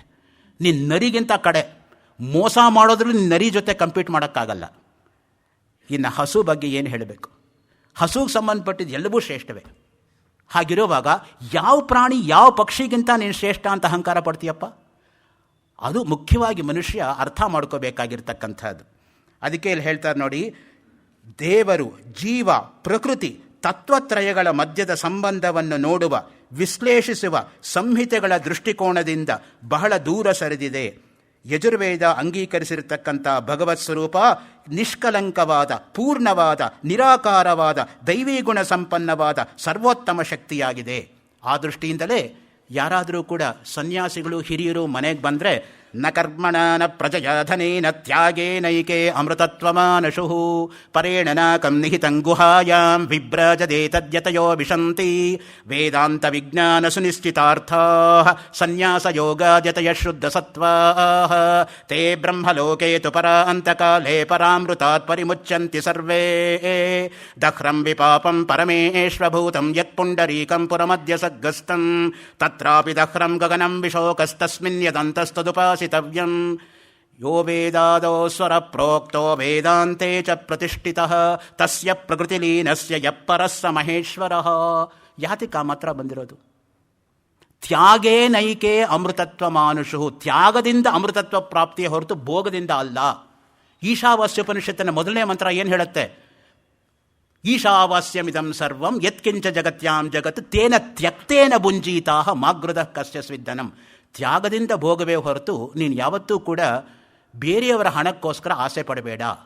ಈ ಒಂದು ಮಂತ್ರ ನಮ್ಮ ರಾಷ್ಟ್ರಪಿತರಾಗಿರ್ತಕ್ಕಂಥ ಗಾಂಧೀಜಿಯವರ ಮೇಲೆ ಎಂಥ ಅಚ್ಚಳಿಯದೇ ಇರತಕ್ಕಂಥ ಪರಿಣಾಮ ಬೀರುತ್ತು ಅಂದರೆ ಅವರೇ ಒಂದು ಕಡೆ ಬರೀತಾರೆ, even if all the religious texts of the world have been burn down to ashes, if the first mantra of Ishavasya survives, India will remain as India ಅಂತ. ಭಾರತದಲ್ಲಿರ್ತಕ್ಕಂಥ ಎಲ್ಲ ಧರ್ಮಗ್ರಂಥಗಳು ಸುಟ್ಟೋದ್ರೂ ಪರವಾಗಿಲ್ಲ, ಈಶೋಪನಿಷತ್ತಿನ ಮೊದಲನೇ ಮಂತ್ರ ಉಳ್ಕೊಂಡ್ರೆ ಭಾರತ ಭಾರತವಾಗಿರುತ್ತೆ. ಭಾರತ ಅಂದ್ರೇನು? ಭಾತಿ ಸರ್ವೇಷು ವೇದೇಶು. ಭಾ ಅಂದರೆ ರ, ರತಿ ಸರ್ವೇಷು ಜಂತುಷು. ತ, ತರಣಂ ಸರ್ವತೀರ್ಥಾನಾಂ ತೇನ ಭಾರತ ಮುಚ್ಚತೆ. ಅದು ಭಾರತ ಶಬ್ದಕ್ಕಿರ್ತಕ್ಕಂಥ ಲಕ್ಷಣ. ಭಾತಿ ಸರ್ವೇಷು ವೇದೇಶು, ಸಮಸ್ತ ವೇದಗಳಲ್ಲೂ ಕೂಡ ಯಾವುದು ಅವಿನಾಭಾವ ಸಂಬಂಧದಿಂದ ಇಳ್ಕೊಂಡಿದೆಯೋ ರ, ರತಿ ಸರ್ವೇಷು ಜಂತುಷು, ಎಲ್ಲ ಪ್ರಾಣಿಗಳನ್ನು ಪ್ರೀತಿಸ್ತಕ್ಕಂಥದ್ದು. ಅದಕ್ಕೆ ಸತ್ಯಸಾಯಿ ಬಾಬಾ ಹೇಳ್ತಾ ಇದ್ದಿದ್ದು, ಲವ್ ಆಲ್ ಹೇಟ್ ನನ್. ಪ್ರತಿಯೊಬ್ಬರನ್ನು ಪ್ರೀತಿಸು, ಯಾರನ್ನು ದ್ವೇಷಿಸೋದಕ್ಕೆ ಹೋಗಬೇಡ. ರತಿ ಸರ್ವೇಷು ಜಂತುಷು ತರಣಂ ಸರ್ವತೀರ್ಥಾನಾಂ. ಸಮಸ್ತವಾಗಿರ್ತಕ್ಕಂಥ ತೀರ್ಥಗಳನ್ನು ದಾಟ್ತಕ್ಕಂಥ ಶಕ್ತಿ ಯಾವುದು ಕೊಡುತ್ತೋ ಅದಕ್ಕೆ ಭಾರತ ಅಂತ ಕರೀತಕ್ಕಂಥದ್ದು. ಭಾ ಅಂದರೆ ಭಾವ, ರಾ ಅಂದರೆ ರಾಗ, ತಾ ಅಂದರೆ ತಾಳ ಅಂತ ನೆನ್ನೆ ನಿಮ್ಮ ಹತ್ರ ಹಂಚ್ಕೊಂಡಿದ್ದೀನಿ. ಆ ದೃಷ್ಟಿಯಿಂದ ಭಾರತೀಯರ ಸಂಗೀತವನ್ನು ಅಭ್ಯಾಸ ಮಾಡಬೇಕಾಗಿಲ್ಲ, ಅವರ ನರನಾಡಿಗಳಲ್ಲಿ ಹರಿತಾ ಇರುತ್ತೆ. ಅದರಲ್ಲೂ ವೇದವೇ ಮುಖ್ಯ. ಯಾಕೆ ಅಂದರೆ ಶ್ರೀ ಸೂಕ್ತ ನೀವು ಪಠಣ ಮಾಡಿದರೆ 24 ಕಡೆ ಈಂಕಾರ ಬರುತ್ತೆ. 3 ಸಲ ಶ್ರೀಸೂಕ್ತ ಪಠಣ ಮಾಡಿದ್ರೆ ಎಷ್ಟಾಯಿತು? 24.3 72. ಸಂಗೀತದ 72 ಮೇಳಕರ್ತ ರಾಗಗಳಿಗೆ ಮೂಲ ಯಾವುದು ಅಂದರೆ ಶ್ರೀಸೂಕ್ತ. ಹಿರಣ್ಯವರ್ಣಾಂ ಹರಿಣೀಂ ಸುವರ್ಣರಜತಸ್ರಜಾಂ ಚಂದ್ರಾಂ ಹಿರಣ್ಮಯೀಂ ಲಕ್ಷ್ಮೀಂ ಜಾತವೇದೋ ಮಹಾವಹ ತಾಂ ಮಹಾವಹ ಜಾತವೇದೋ ಲಕ್ಷ್ಮೀಂ ಅನಪಗಾಮಿನೀಂ ಯಸ್ಯಾಂ ಹಿರಣ್ಯಂ ವಿಂದೇಯಂ ಗಾಮಶ್ವಂ ಪುರುಷಾನಹಂ ಅಶ್ವಪೂರ್ವಾಮೃತಮದ್ಯಾಂ ಹಸ್ತಿನಾದ ಪ್ರಬೋದಿನೀಂ ಶ್ರಿಯಂ ದೇವೀಂ ಉಪಹ್ವಯೇ ಶ್ರೀರ್ಮಾ ದೇವಿ ಜುಷತಾಂ ಕಾಂಸೋಸ್ಮಿತಾಂ ಹಿರಣ್ಯ ಪ್ರಾಕಾರಾಂ ಆರ್ದ್ರಾಂಜಲಂತೀಂ ತೃಪ್ತಾಂ ತರ್ಪಯಂತೀಂ. ಈ ರೀತಿ ಹೇಳ್ತಾ ಹೋದರೆ 24 ಕಡೆ ಇಂಕಾರ ಬರುತ್ತೆ. 24.3 72. ಇದು ಮಂತ್ರಶಾಸ್ತ್ರದ ಡೈಮೆನ್ಷನ್ನು. ಆ ದೃಷ್ಟಿಯಿಂದನೇ ಎಷ್ಟು ಡೈಮೆನ್ಷನ್ಸ್ ನಮಗೆ ತೆರೆದು ಕೊಡ್ತಾರೆ ಅಂತ ಹೇಳಿದ್ರೆ ನಿಜವಾಗ್ಲೂ ಕೂಡ ಅತ್ಯದ್ಭುತವಾಗಿರ್ತಕ್ಕಂಥ ಪಾಂಡಿತ್ಯ. ಒಂದು ಜನ್ಮದಲ್ಲಿ ಒಂದು ದರ್ಶನದ ಬಗ್ಗೆ ಪಾಂಡಿತ್ಯ ಇರೋದೇ ಕಷ್ಟ. ಒಂದು ಮಾತಿದೆ, ಏಕಸ್ಮಿನ್ ಜನ್ಮನಿ ಏಕಮೇವ ಶಾಸ್ತ್ರಂ ಅಂತ. ಹಾಗಿರುವಾಗ ಇಷ್ಟೊಂದು ಶಾಸ್ತ್ರಗಳ ಪಾಂಡಿತ್ಯ ಇಟ್ಕೊಂಡು ಲೀಲಾಜಾಲವಾಗಿ ಅದನ್ನೆಲ್ಲ ಒಂದಕ್ಕೊಂದು ಸಮನ್ವಯ ಮಾಡಿಸ್ತಕ್ಕಂಥದ್ದು ವೈಜ್ಞಾನಿಕ ದೃಷ್ಟಿಯಿಂದ, ಅದು ನಿಜವಾಗ್ಲೂ ಕೂಡ ನಭೂತೋ ನ ಭವಿಷ್ಯತಿ. ಯಜುರ್ವೇದವು ಅಂಗೀಕರಿಸಿರ್ತಕ್ಕಂತಹ ಭಗವತ್ ಸ್ವರೂಪ ಕೇವಲ ನಿಷ್ಕಲಂಕವಾದ ಪೂರ್ಣವಾದ ನಿರಾಕಾರವಾದ. ಯಾಕೆ ನಿರಾಕಾರ ಅಂದರೆ ಯಾವ ಆಕಾರವನ್ನು ಬೇಕಾದರೂ ತಾಳೋ ಶಕ್ತಿ ಭಗವಂತನಿಗಿರೋದರಿಂದ. ನಮಗಾದರೆ ಒಂದು ರೂಪ ಇಟ್ಕೊಂಡ್ರೆ ಅಷ್ಟೇ ನಮ್ಮ ಒಂದು ಪರಿಧಿನಲ್ಲಿ ಆಗ್ತಕ್ಕಂಥದ್ದು, ಅದಕ್ಕಿಂತ ಹೆಚ್ಚು ನಾವೇನು ಮಾಡೋಕ್ಕಾಗಲ್ಲ. ಆದರೆ ಭಗವಂತ ಯಾವ ರೂಪವನ್ನು ಬೇಕಾದರೂ ಧರಿಸಬಲ್ಲ, ಎಲ್ಲಿಂದ ಬೇಕಾದರೂ ಆವಿರ್ಭವಿಸಬಲ್ಲ. ನಿಮಗೆಲ್ಲ ಗೊತ್ತಿರೋ ಹಾಗೆ ಪ್ರಹ್ಲಾದನನ್ನು ಕಾಪಾಡೋದಕ್ಕೆ ನೋಡಿ ಹಿರಣ್ಯಕಶಿಪು ಸಂಹಾರಕ್ಕೋಸ್ಕರ ಎಲ್ಲಿಂದ ಬಂದಿದ್ದು ಭಗವಂತ? ಹಿರಣ್ಯಕಶಿಪುಗೆ ಏನು ವರ ಇದ್ದಿದ್ದು? ಬೆಳಗ್ಗೆ ಸಾಯಲ್ಲ, ರಾತ್ರಿ ಸಾಯಲ್ಲ, ಮನುಷ್ಯರಿಂದ ಸಾಯಲ್ಲ, ಪ್ರಾಣಿಯಿಂದ ಸಾಯಲ್ಲ, ಮನೆ ಒಳಗೆ ಸಾಯಲ್ಲ, ಆಚೆ ಸಾಯಲ್ಲ. ಇಷ್ಟೆಲ್ಲ ವರ ಇಟ್ಕೊಂಡು ಕೊಬ್ಬಿದ್ದ ಅವನು, ನನಗೆ ಸಾವೇ ಇಲ್ಲ ಅಂತ. ನಾವೇ ಬುದ್ಧಿವಂತರು ಅಂತ ಅಂದ್ಕೊಂಡ್ರೆ ನಮ್ಮನ್ನು ಸೃಷ್ಟಿ ಮಾಡಿರೋ ಭಗವಂತನಿಗೆ ಬುದ್ಧಿ ಇಲ್ವಾ? ಪ್ರತಿಯೊಂದು ಪರ್ಫೆಕ್ಟಾಗಿ ವರ್ಕೌಟ್ ಆಯಿತು ನೋಡಿ. ಬೆಳಗ್ಗೆನೂ ಇಲ್ಲ, ರಾತ್ರಿಯೂ ಇಲ್ಲ, ಸಂಜೆ ಹೊತ್ತದು, ಮನೆ ಒಳಗೂ ಅಲ್ಲ, ಆಚೆ ಕಡೆನೂ ಇಲ್ಲ, ಹೊಸ್ತಿಲ ಮೇಲೆ ಅವನ ಸಂಹಾರ ಆಗಿದ್ದು. ಆ ದೃಷ್ಟಿಯಿಂದನೇ ಭಗವಂತನನ್ನು ನೆಚ್ಕೊಂಡವರಿಗೆ ಯಾವತ್ತೂ ಕೂಡ ಮೋಸ ಆಗಲ್ಲ. ಆದರೆ ನಮಗೆ ನಂಬಿಕೆ ಇರಬೇಕು, ವಿಶ್ವಾಸ ಇರಬೇಕು, ತಾಳ್ಮೆ ಇರಬೇಕು. ಯಾವಾಗಲೂ ಕೂಡ ತಾಳಿದವನು ಬಾಳಿಯಾನು. ನಾವೇನು ಮಾಡ್ತೀವಿ ಅಂದರೆ ಅರ್ಧ ದೂರ ಹೋಗಿ ಬಂದುಬಿಡ್ತೀವಿ, ಅಯ್ಯೋ ನನ್ನ ಕೈಯಲ್ಲಿ ಆಗಲ್ಲಪ್ಪ ಅಂತ. ಭರ್ತೃಹರಿ ಅದಕ್ಕೆ ಹೇಳ್ತಾನೆ, ಕೆಲವರು ಕೆಲಸವನ್ನೇ ಪ್ರಾರಂಭ ಮಾಡಲ್ವಂತೆ, ನನ್ನ ಕೈಯಲ್ಲಿ ಆಗಲ್ಲ, ಕೈ ಕಟ್ಕೊಂಡು ಕೂತ್ಕೊಂಡ್ಬಿಡ್ತಾರೆ. ಏನು ಕೆಲವರು ಅರ್ಧ ದಾರಿ ಹೋಗಿ ಬಂದುಬಿಡ್ತಾರಂತೆ, ಆಗಲ್ಲ ಅಂತ. ಆದರೆ ನ್ಯಾಯಾತ್ ಪತಃ ಪ್ರವಿಚಲಂತಿ ಪದಂ ನ ಧೀರಾಹ. ಧೀರನಾಗಿರ್ತಕ್ಕಂಥವನು ಹೆಜ್ಜೆ ಮುಂದೆ ಇಟ್ಟರೆ ಪೂರ್ತಿಗೊಳಿಸೋ ತನಕ ಅವನು ಹಿಂದಕ್ಕೆ ಬರೋದಿಲ್ಲ. ಅದು ಮುಖ್ಯವಾಗಿರ್ತಕ್ಕಂಥದ್ದು ಕೆಲಸ. ನೋಡಿ, ಇಲ್ಲಿ ಮಾನವೀಯ ಗುಣಗಳನ್ನು ದೇವರಲ್ಲಿ ಆರೋಪಿಸತಕ್ಕಂಥ ಕೆಲಸ ಇದು ಮಾಡುವುದಿಲ್ಲ. ಮುಖ್ಯವಾಗಿ ಭಗವಂತನ ಮಾನುಷೀಯ ಅವತಾರವನ್ನು, ಪ್ರತಿಮಾ ನಿರ್ಮಾಣವನ್ನು ಪುರಸ್ಕರಿಸುವುದಿಲ್ಲ ಎಂಬುದು ಗಮನಾರ್ಹವಾದ ವಿಚಾರ. ಯಜುಸ್ಸಂಹಿತೆ ಪ್ರತಿಪಾದಿಸ್ತಕ್ಕಂಥ ಭಗವಂತ ಅಪ್ರತಿಮ, ಅನವತಾರಿ, ಅನಾದಿ. ಆದಿ ಅನ್ನೋದೇ ಇಲ್ಲ ಭಗವಂತನಿಗೆ. ನಮಗಾದರೆ ಆದಿ ಇದೆ. ಆದಿಹಿ ಅಂತ್ಯೇನ ಸಹೇತ ವ್ಯಾಕರಣ ಸೂತ್ರ. ಉಪಕ್ರಮ ಉಪಸಂಹಾರಗಳಿರಬೇಕು ಯಾವಾಗಲೂ ಕೂಡ. ಪೇಪರ್ ಅಂದ್ರೇನು? ಉಪಕ್ರಮ ಉಪಸಂಹಾರ ರಹಿತತ್ವೇ ಸತಿ ವೃಥಾ ಪ್ರಲಪಿತತ್ವಂ ಪೇಪರತ್ವಂ ಅಂತ ನಮ್ಮ ತಂದೆ ಹೇಳ್ತಾ ಇದ್ರು. ಇಂಟ್ರೊಡಕ್ಷನೂ ಇಲ್ಲ, ಕನ್ಕ್ಲೂಷನೂ ಇಲ್ಲ, ಮಧ್ಯ ಅಸಂಬದ್ಧವಾಗಿ ಮಾತಾಡಿಬಿಟ್ರೆ ಅದೇ ಮಾಡರ್ನ್ ಪೇಪರು ಅಂತ. ಹೀಗೆಲ್ಲ ಬರೀತಾರಪ್ಪ. ಇಂಟ್ರೊಡಕ್ಷನ್ ಏನಿದೆಯೋ ಕನ್ಕ್ಲೂಷನ್ ಅದಕ್ಕೆ ಪೂರಕವಾಗಿರಬೇಕು, ಮಧ್ಯ ಎಲ್ಲ ಕೊಟೇಶನ್ಸ್ ಅದಕ್ಕೆ ಸಂಬದ್ಧವಾಗಿರಬೇಕು, ಏನೇನೋ ಹೇಳೋದಲ್ಲ. ಅದಕ್ಕೆ ಅವರೇ ಒಂದು ಸಲ ರಾಬರ್ಟ್ ಬ್ರೌನಿಂಗ್ ಕೋಟ್ ಮಾಡಿದರು. ಒಂದು ಸಲ ರಾಬರ್ಟ್ ಬ್ರೌನಿಂಗು ಒಂದು ಕವನ ಬರೆದಂತೆ, ಬರೆದ್ಬಿಟ್ಟು ಕೊನೆಗೆ ಅವನು ಬರೆದಿದ್ದು ಅವನಿಗೆ ಮರ್ತೋಯ್ತಂತೆ. ಆವಾಗ ಯಾರೋ ಅವನು ಕೇಳಿದ್ರಂತೆ, ಯಾಕೆ ನೀನು ಹಿಂಗೆ ಬರೀತಾ ಇದ್ದೆ ಅಂತ ಅವನು ಹೇಳಿದಂತೆ, when I wrote that poem 2 people knew about it, God and I. Now God only knows ಅಂತ. ನನಗೆ ಗೊತ್ತಿಲ್ಲ ಏನು ಬರೆದು, ನನಗೆ ಮರ್ತೋಗಿದೆ, ಭಗವಂತನಿಗೊಬ್ಬನಿಗೆ ಗೊತ್ತು ಅಂತ. ನಮ್ಮ ಗತಿ ಹಾಗೆ ಆಗಿರೋದು. ಏನೋ ಹೇಳ್ತೀವಿ, ಏನೋ ಮರಿತೀವಿ, ಎಲ್ಲೆಲ್ಲೋ ಹೊಟ್ಟಾಗ್ತೀವಿ. ಅದರಿಂದನೇ ಬರೋದು ಕಷ್ಟ. ಮಾನುಷೀಯ ಅವತಾರವನ್ನು, ಪ್ರತಿಮಾ ನಿರ್ಮಾಣವನ್ನು ಪುರಸ್ಕರಿಸುವುದಿಲ್ಲ. ಪ್ರತಿಮಾ ಅಂದರೆ ಒಂದು ಮಾತು. ಬೇಂದ್ರೆ ಅವರ ಕಾವ್ಯದಲ್ಲಿ ಪ್ರತಿಮಾ ಸೊಗಸು ಅಂತ ಒಂದು ಅದ್ಭುತವಾಗಿರೋ ಲೇಖನ ಇದೆ, ನವರತ್ನ ಅವರದು. ಅದನ್ನು ಓದ್ತೀನಿ ಇದಾದಮೇಲೆ, ಯಾಕೆಂದರೆ ಆ ಅಂಶ ಬಿಟ್ಟು ಹೋಗಬಾರ್ದು ಈ ಮಾಲಿಕೆಯಲ್ಲಿ ಅನ್ನೋ ದೃಷ್ಟಿಯಿಂದ. ಏಕೆಂದರೆ ಬೇಂದ್ರೆ ಅವರ ಕಾವ್ಯವನ್ನು ಎಷ್ಟು ಚೆನ್ನಾಗಿ ಅವರು ಅರ್ಥ ಮಾಡ್ಕೊಂಡಿದ್ರು ಅಂದರೆ ಆ ಒಂದು ಆಯಾಮವೂ ನಿಮಗೆ ಮುಟ್ಟಬೇಕು ಅನ್ನೋ ದೃಷ್ಟಿಯಿಂದ ಅದನ್ನು ಇದಾದಮೇಲೆ ಹೇಳೋದಕ್ಕೆ ಪ್ರಯತ್ನ ಪಡ್ತೀನಿ. ಯಜುರ್ವೇದ ಸಂಹಿತೆ ವಿವರಿಸ್ತಕ್ಕಂಥ ಭಗವಂತ ಪೂರ್ಣ ಕಾಮನಾಗಿದ್ದಾನೆ. ಇಂತಹ ಭಗವಂತನನ್ನು ಪ್ರಶಾಸನವನ್ನು ಯಸ್ಯ ವಿಶ್ವ ಉಪಾಸತೆ ಪ್ರಶಿಷಂ ಯಜುರ್ವೇದ ಕೋಟ್ ಮಾಡ್ತಾರೆ, 25ನೇ ಅಧ್ಯಾಯ 13ನೇ ಶ್ಲೋಕ. ವಿಶ್ವವೂ ಸಮಸ್ತ ವಿಶ್ವವೂ ಭಗವಂತನನ್ನು ಉಪಾಸನೆ ಮಾಡುತ್ತದೆ. ಇದೇ ಅರ್ಥವನ್ನು ಅಥರ್ವ ಸಂಹಿತೆಯೂ ಕೂಡ ತಸ್ಯ ಮೇ ಸರ್ವೇ ಯಾತವ ಉಪಪ್ರಶಿಷಮಾಸತೆ. ನಕ್ಷತ್ರ ಗೃಹಾದಿಗಳಿಂದ ತುಂಬಿದ ಜಗನ್ಮಂಡಲವು ಪ್ರಶಾಸನವನ್ನು ಅಂಗೀಕರಿಸುತ್ತದೆ. ಇಂಥ ಅನುಲ್ಲಂಘನೀಯವಾದ ಪ್ರಭುತ್ವವುಳ್ಳ ಪರಮಾತ್ಮನಿಗೆ ಯಾವ ಉಪಾದಾನ ಕಾರಣವೂ ಇಲ್ಲ. ಅವನು ದೇಶ ಕಾಲ ಗೋತ್ರಾದಿಗಳಿಗೆ ಅತೀತನು. ನಮಗಾದರೆ ಈ ದೇಶ ಈ ಕಾಲ ಇದೆ, ಭಗವಂತನಿಗೆ ಯಾವ ದೇಶ ಯಾವ ಕಾಲ? ನಿತ್ಯವಾಗಿರೋವನು ಯಾವಾಗಲೂ ಇರ್ತಾನೆ. ಈಗ ನೋಡಿ, ನನಗೆ ಈ ಮುಂದೆ ಇರೋದು ನೀವು ಕಾಣಿಸ್ತಾ ಇದ್ದಾರೆ ಹೊರತು ಹಿಂದೆ ಏನಿದೆಯೋ ನನಗೆ ಗೊತ್ತಿಲ್ಲ, ಯಾಕೆ ನನಗೆ ಹಿಂದೆ ಕಣ್ಣಿಲ್ಲ. ಯೋಗಿಗಳಿಗೆ ಅತೀತ ಅನಾಗತ ಜ್ಞಾನ ಅಂತಿರುತ್ತೆ. ಹಿಂದೆ ಆಗೋಗಿದ್ದು ಮುಂದೆ ಆಗೋದು. ನಮಗೆ ರಜದ ಪರದೆಯ ಮುಂದೆ ಹಾದು ಹೋಗೋ ಹಾಗೆ ಅವರಿಗೆ ಮನಪಟಲದ ಮುಂದೆ ಹಾದು ಹೋಗ್ತಾ ಇರುತ್ತೆ. ಬುದ್ಧನೂ ಹೇಳ್ಕೋತಾನೆ ಒಂದು ಕಡೆ, ಹಿಂದಿನ ಜನ್ಮದಲ್ಲಿ ನಾನು ಇದೆಲ್ಲ ಆಗಿದ್ದೆ ಅಂತ ಜಾತಕ ಕಥೆಗಳನ್ನು ಹೇಳುವಾಗ. ಆ ದೃಷ್ಟಿಯಿಂದನೇ ಮಹಾತ್ಮರಿಗೆ ಅತೀತ ಜ್ಞಾನವೂ ಇರುತ್ತೆ, ಅನಾಗತ ಜ್ಞಾನವೂ ಇರುತ್ತೆ. ಕೃಷ್ಣ ಪರಮಾತ್ಮನೇ ಹೇಳಿಲ್ವಾ ಗೀತೆನಲ್ಲಿ, ನನಗೂ ಎಷ್ಟೋ ಜನ್ಮ ಆಯಿತು, ನಿನಗೂ ಎಷ್ಟೋ ಜನ್ಮ ಆಯ್ತಪ್ಪ, ಯಾವ್ಯಾವ ಜನ್ಮದಲ್ಲಿ ಏನೇನಾಗಿ ಹುಟ್ಟಿದ್ದೆ ನನಗೆ ನೆನಪಿದೆ, ನಿನಗೆ ನೆನಪಿಲ್ಲಪ್ಪ, ಅಷ್ಟೇ ವ್ಯತ್ಯಾಸ.